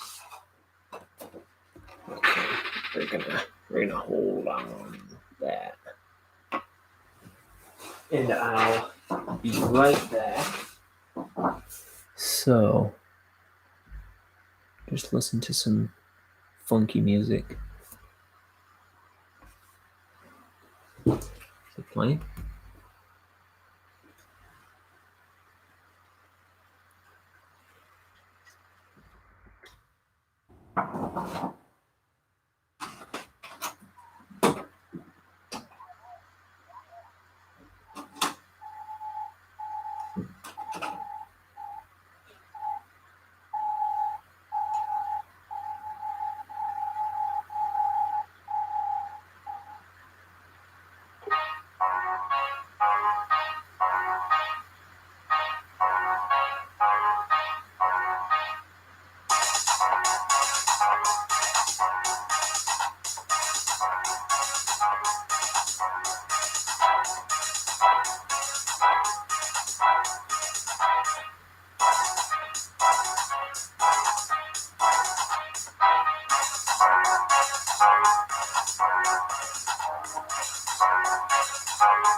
Oh, I forgot. I forgot about the sample of I forgot about the sample of Spike Jones. Maybe I'll get a copyright claim on this episode from that song. I hope not. I did use a Spike Jones sample of him going, "Where are ya, you old bat?" from the song Chloe.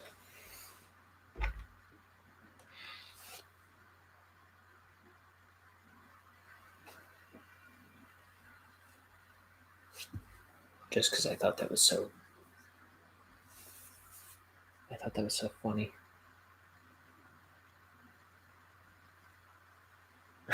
Where are ya, you old bat?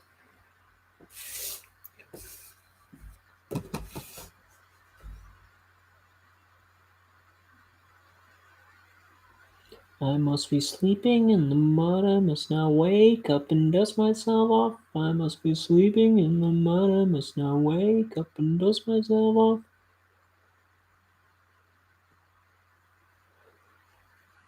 That's one of my favorite tracks I've made.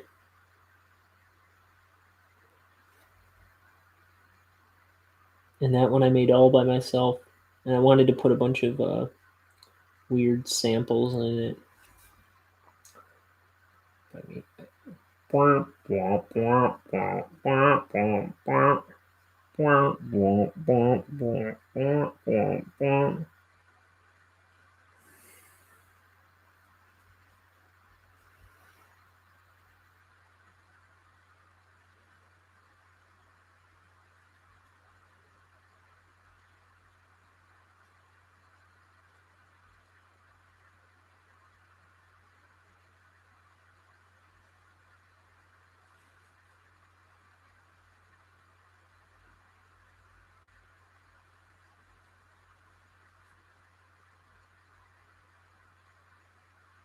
So I think I was saying tomorrow I would probably come on around 10:30.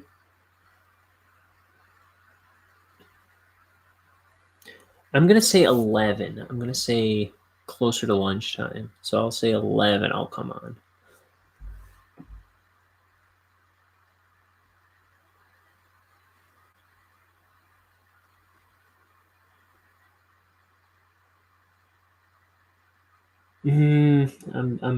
I'm debating because I should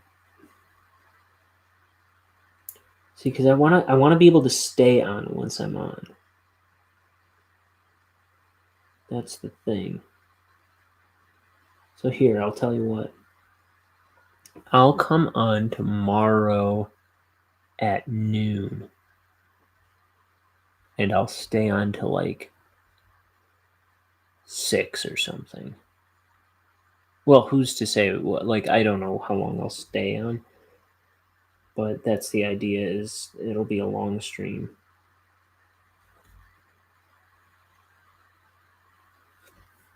So I'll say I'll come on at noon tomorrow. You can catch me on after. And that's at Central Time if you're watching from somewhere else. Because I'm here in the lovely land of Chicago-ish area.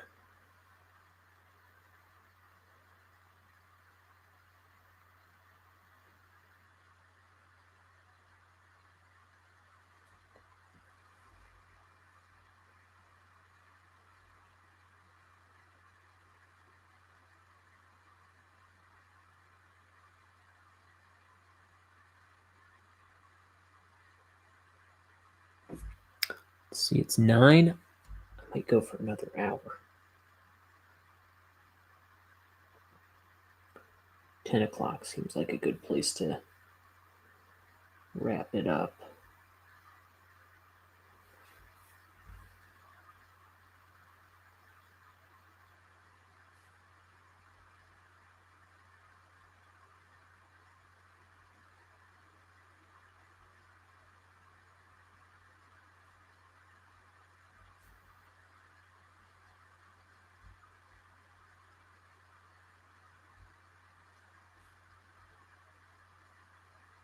The funny thing is about that track that I played is like my brothers are always making music, and I'm always giving them grief about using sounds and like original sounds and original samples and original um beats, right? Because they get beats from other guys, I guess, all the time. I'm always giving them grief about it. I'm like, dude, make your own stuff. Then you don't like you're not in anybody's debt. You don't have to worry about people giving you grief about your stuff. Like, use your own stuff. And then there's the first track I made by myself, and I use a bunch of found samples.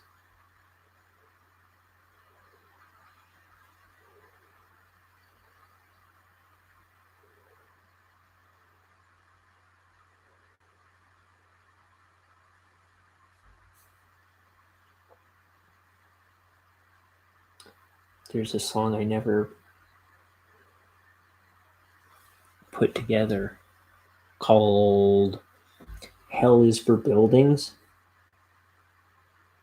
There's a verse in it that goes, learning your lesson, retain what you know, lead by example. It's not always so. That's true.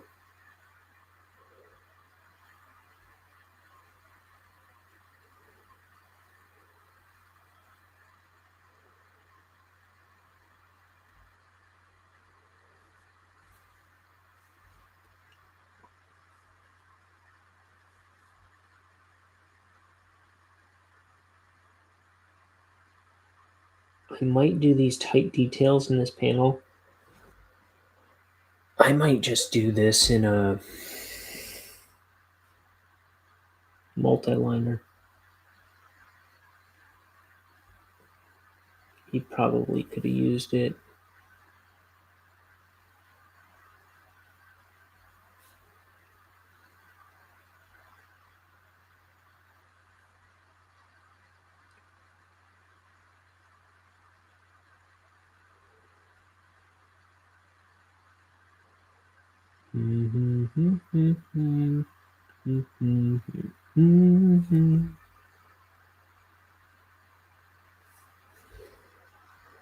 I'll do this door with the brush.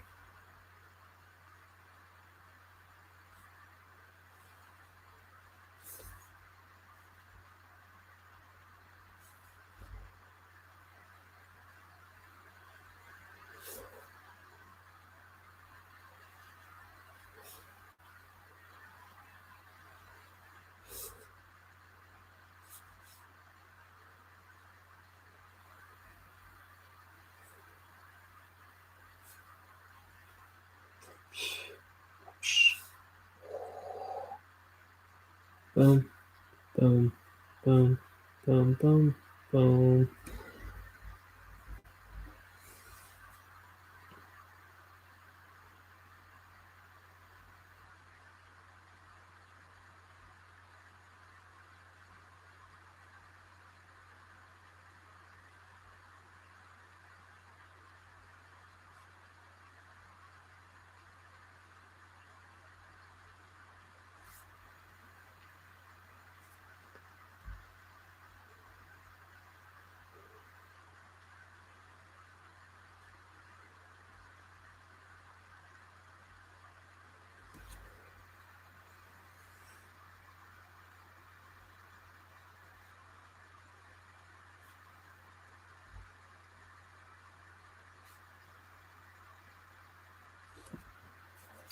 So going back to Venture Brothers,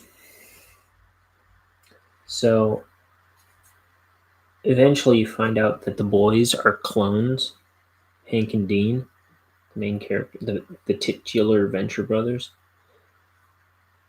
They're clones and they've died like 13 times in the past or so, a whole bunch of times. And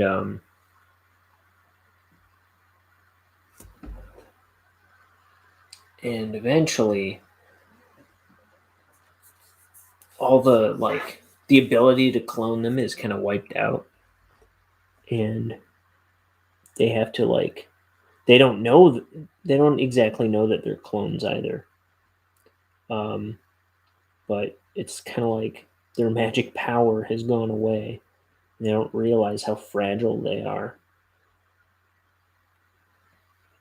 And also after that, they actually start growing up in the show and getting to be college age instead of being the same age year after year.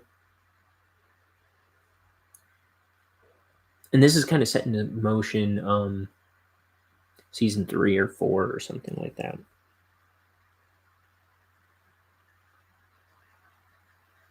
And it's oh man, such a good show. I thought I was going to use the Copic multi-liner.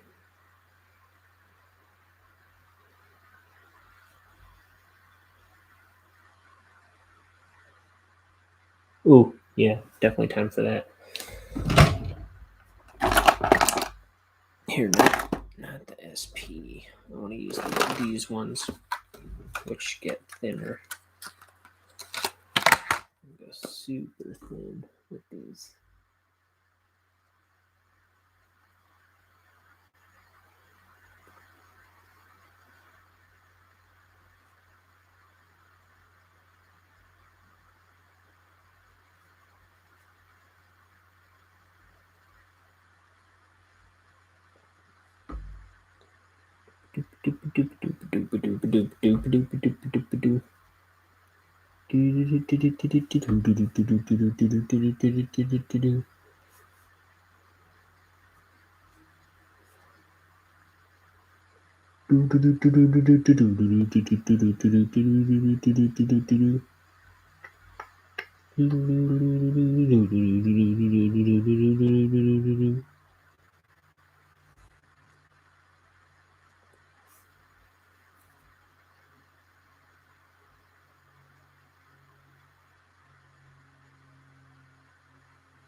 Like generally, I want to brush the whole book, but sometimes it's like I can't afford these details to be incredibly unclear. I need them to be. I need his expression to be readable. I need his gesture to be readable. So it's like I can't risk. I don't want to. I mean, I can risk it. I can always go in and with a white pen and fix stuff, but it's like I don't want to muddy these tighter drawings up so much.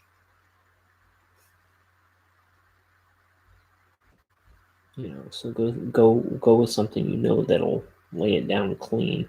Because if I'm throwing white out on it too, like that's using this. You know what I mean? Because that the white jelly roll pens, they can be as bad a mess as trying to throw fine details on with a kind of a shaky brush.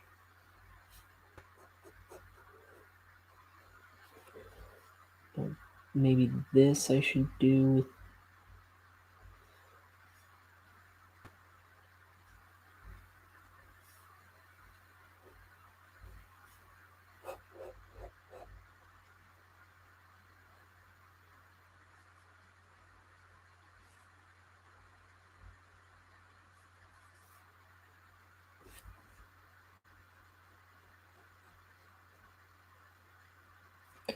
Trying not to do tangents. Which is, like, I don't want corners meeting.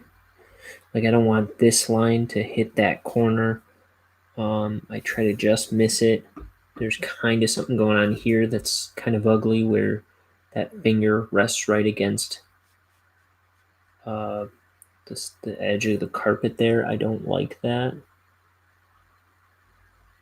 So I'll fix that with the white. Because it kind of messes with the clarity of what's going on right there.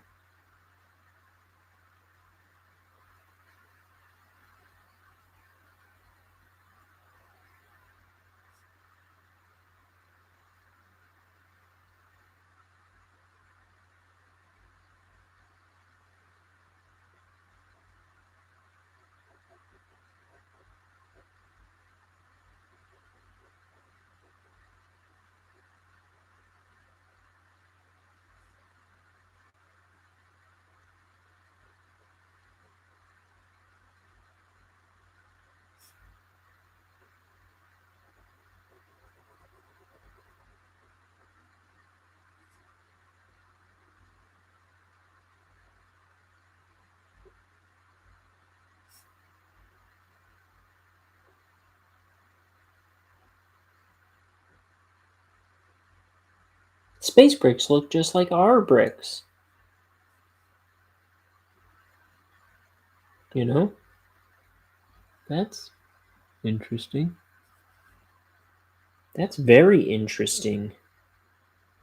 I'm very interested in that. Okay. I'm really not all that interested in that sort of thing. I was just saying it because I'm mentally ill.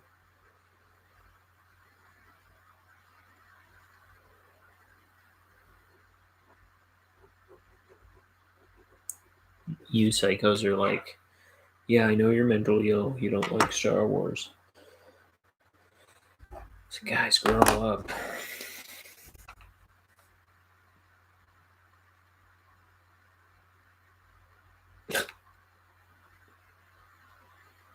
Nobody has said one word to me.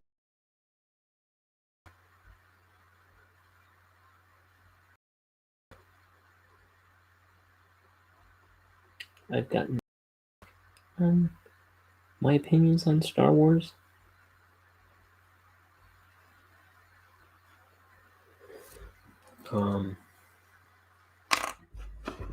So I must be right.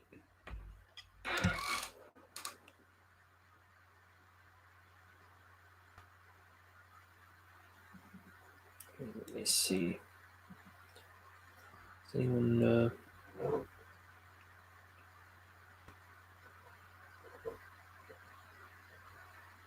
Okay. It's got some views now. Earlier today, that my Star Wars rant episode had no views, but now it's got some views. I put out the link a little while before I started this show. I never shared it yesterday. I was just seeing if people would come in. Well, I shared it when I went live. I'm pretty sure. Well, this I can do in the brush. But that I'm not worried about. This background detail I want to have. Oh, and then this. I forgot it was going to go to black. Excuse me.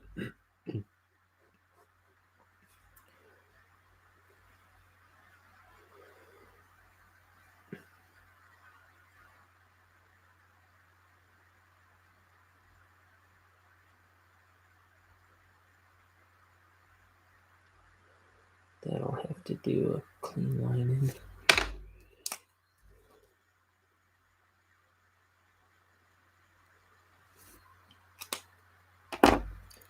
And man, Jackson Public is a phenomenal voice actor, actually. He's really versatile. Like he could just do that as a full-time gig, I feel like. He's done some voices on I remember he did a voice on Super Jail. I didn't watch a whole lot of that.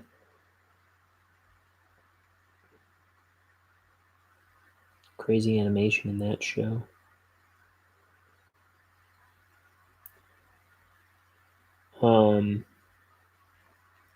But he does a ton of voice. I mean, Doc Hammer and Jackson Public do roughly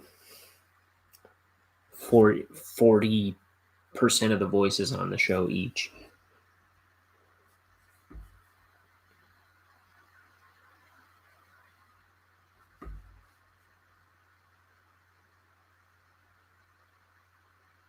And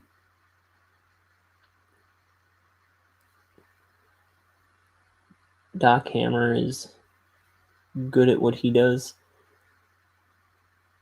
but Jackson Public is like, he's got some like serious chops. Like he could just do that if he wanted.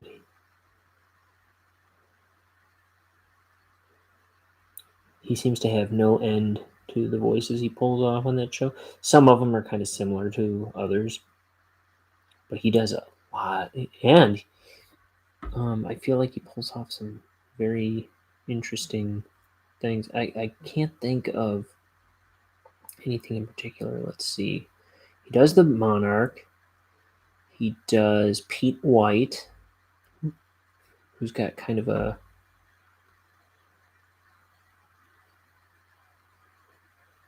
is it kind of like a Boston accent?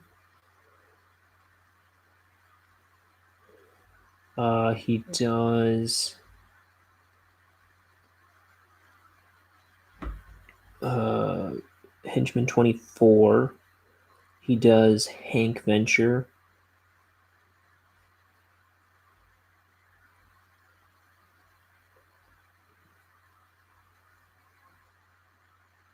He does The Sovereign.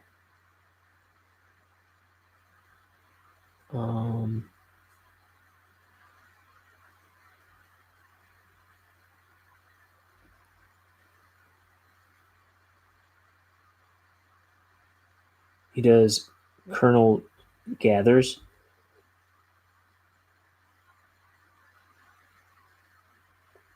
You know who else has a lot of great voices on the show is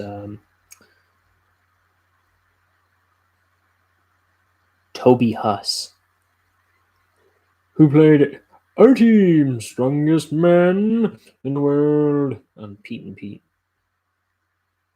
He was also Cotton Heel on King of the Hill. Oh man, Cotton Hill, what a character, dude! Cotton Hill makes me cry. How terrible he is! Oh, he is wonderful.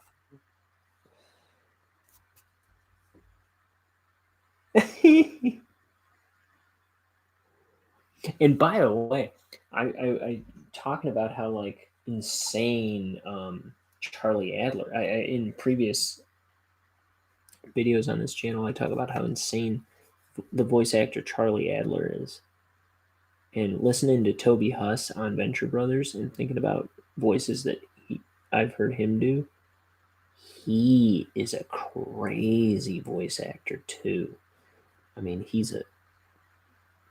I've seen him act in a handful of things recently. Like he's kind of all over the place lately, or had been within the past 5-10 years. He was just kind of everywhere. A lot of background roles, a lot of supporting roles, and stuff.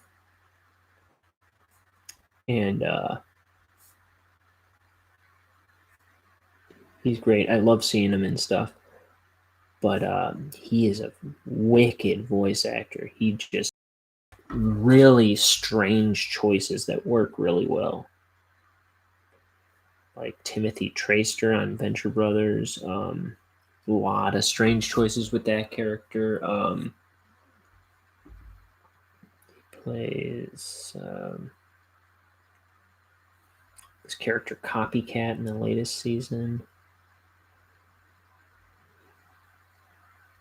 Scaramantula.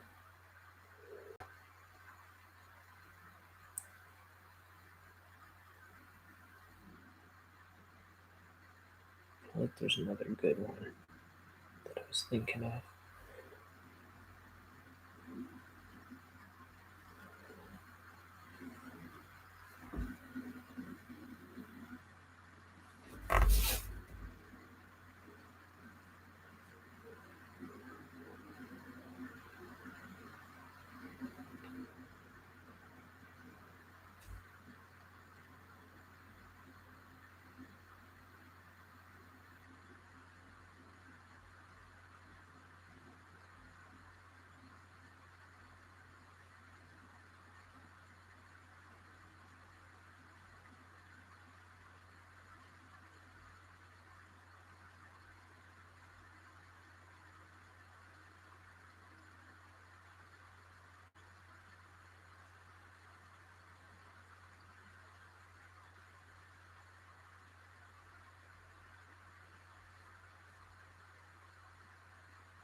Oh, whoops. I'm trying to look up.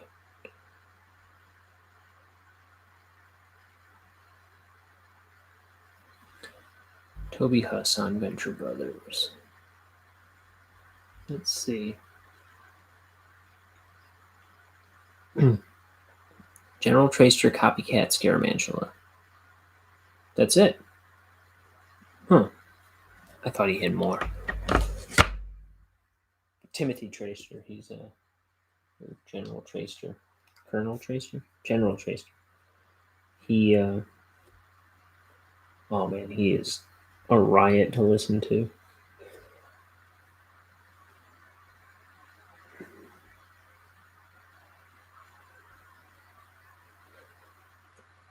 One thing I thought was kind of crappy writing. Not crappy, but kind of too silly for its own good. There's an episode where General Tracer is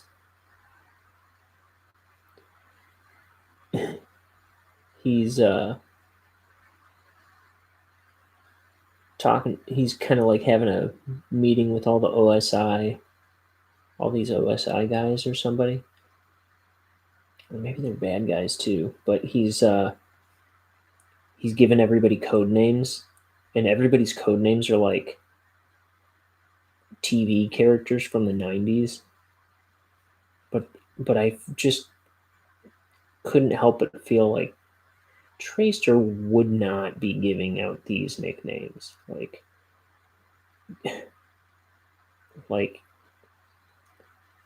something about Keenan and Kel, Topanga Lawrence or whatever. And I was like, that's hilarious, but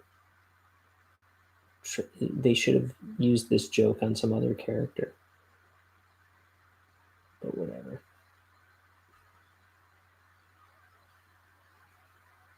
It was in the spirit of the show, but not in the spirit of that character. It was in the spirit of that character, but it didn't make sense for that character. How about that?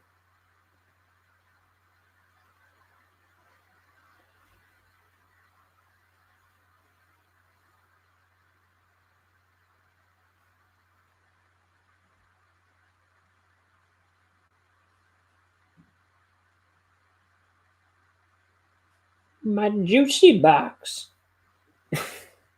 Before I finish my juicy box.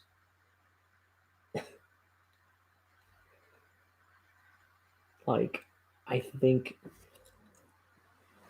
what Toby Huss brought to the table on that delivery. I mean, just the delivery of that character.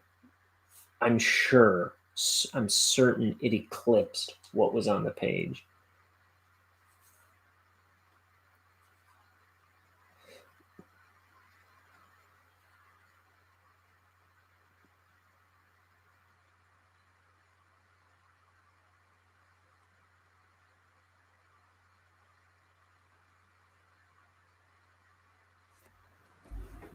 Before I finish my juicy box.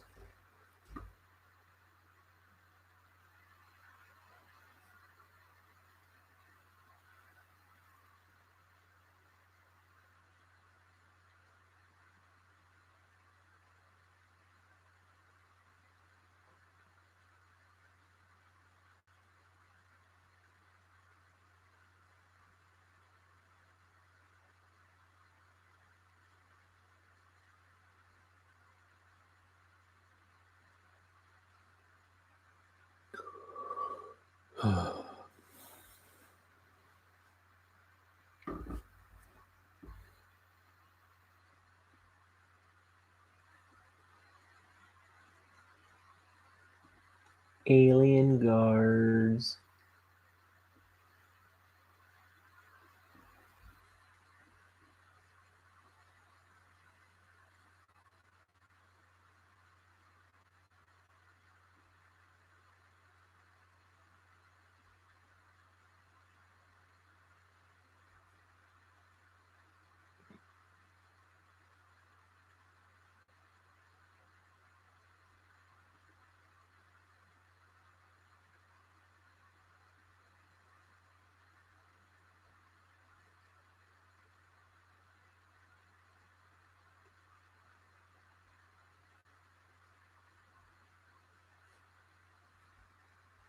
Oh, see, I gave him this shoulder thing. And it's not supposed to be there.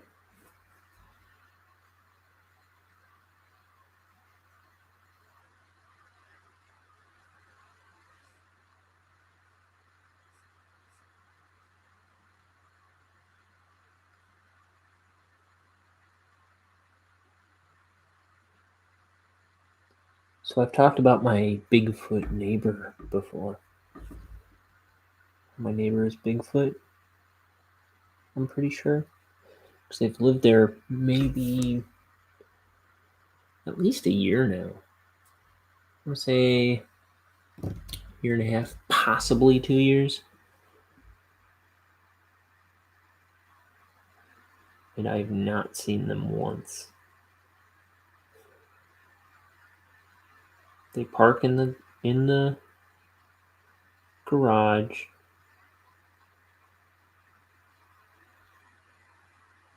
So you never really see them go into the house. You never really see them come out. Sometimes they'll leave the garage a crack open and you know they're in there.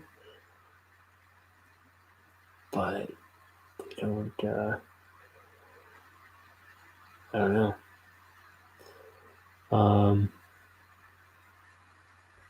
Well, this morning, I see that they had a car in the driveway. I was all like, am I going to see somebody? No.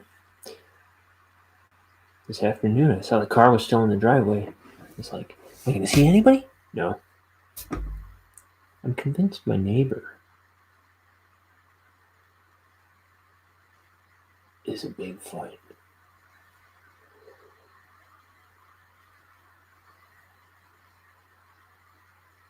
No, not a Bigfoot. The Bigfoot.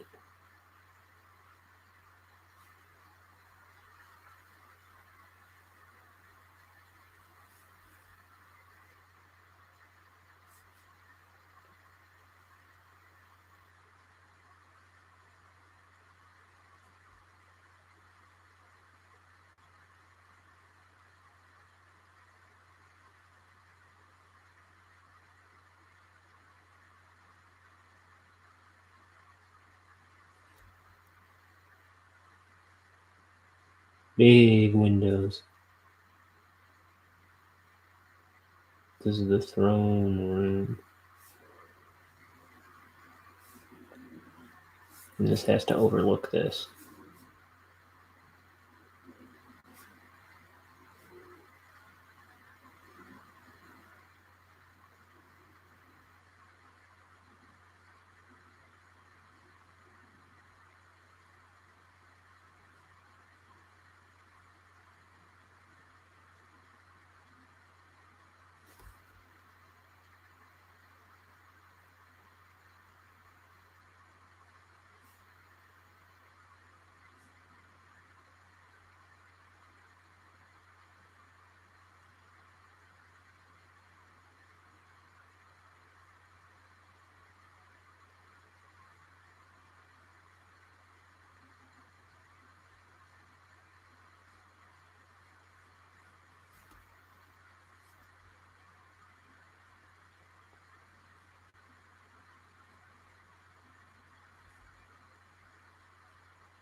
Mm-hmm.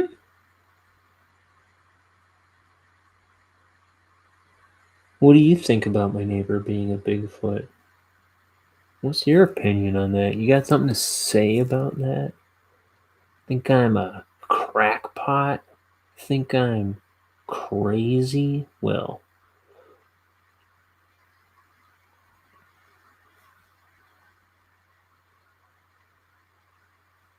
maybe so. But at least I'm not a communist. I don't know. I'm on automated, automatic, autopilot.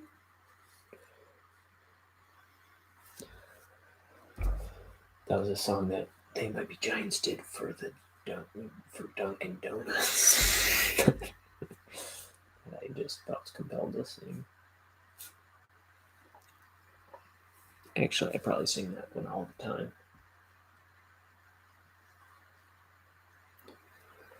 Chances are, I know more about They Might Be Giants than you. And chances are, I know way more about They Might Be Giants than you think. Because I'm mentally ill, you see. I have spent a lot of time and money on my obsession with They Might Be Giants. I'm healthier now than I was before in this obsession. Not that it was unhealthy, but it wasn't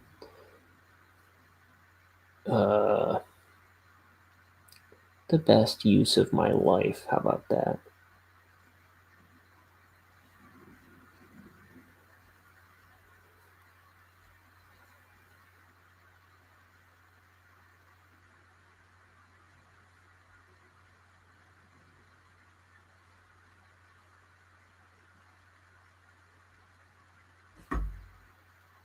You know, when you really admire a band, just start a band.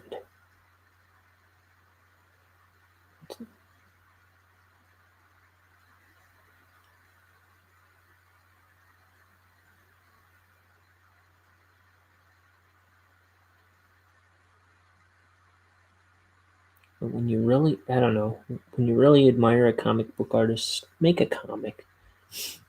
Don't squander your time consuming.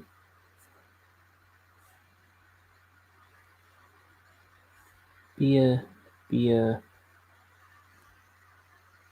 be a content maker.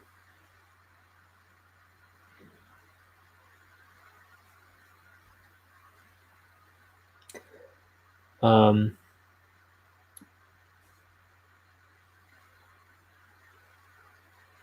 there's something a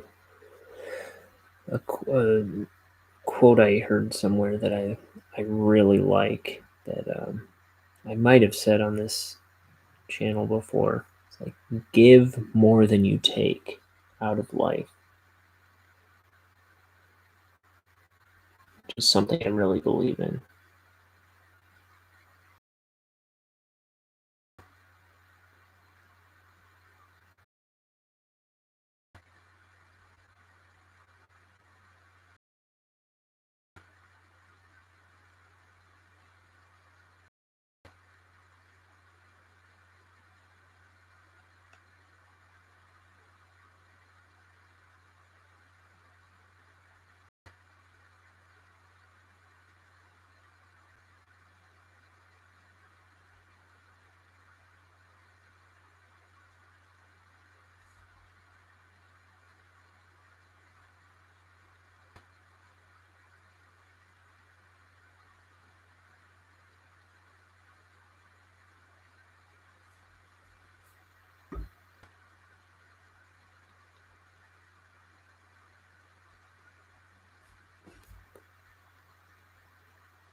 Okay, I'm about ready to wrap this up for the night.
I'll draw 10 more random elements on this page. This brick. 1.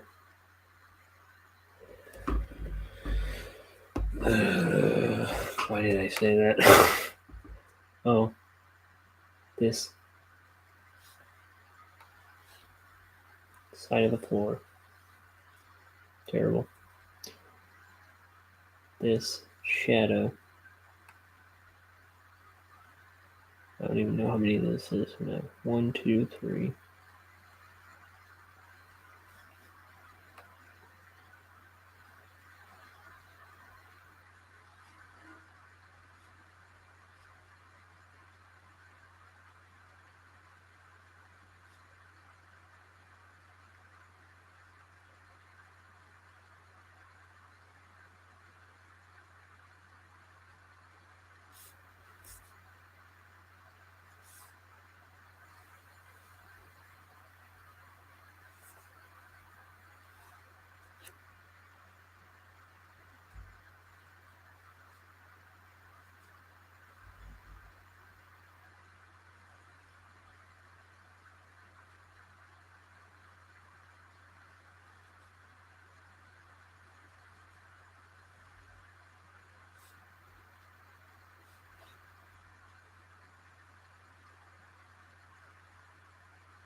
Okay.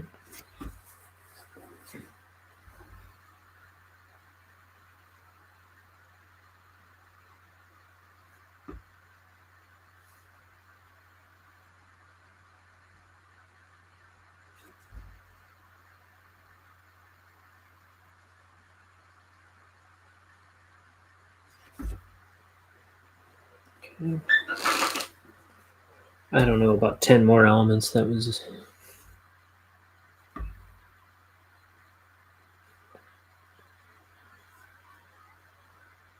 about time for me to wrap up for real.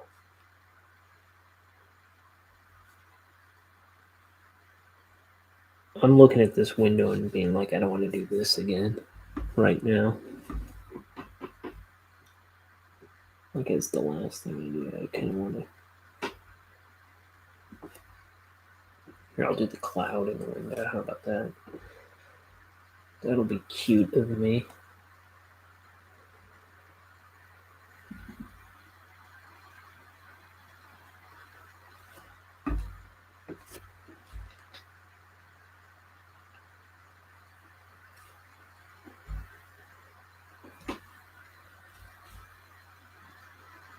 Oh, look. Ryan's so cute. Drawing a fluffy little cloud.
Okay. I think I'm gonna call it right about there. So I'll pick it back up tomorrow. I'll probably, yeah. Hopefully I do more than just this page, but I'm looking at this page. I'll finish this page tomorrow. I will finish this page tomorrow. And then what's the next page? Just in case I should start that tomorrow, which I should. But I know what a baby I am. You know? If I don't at least start the next page tomorrow, you get to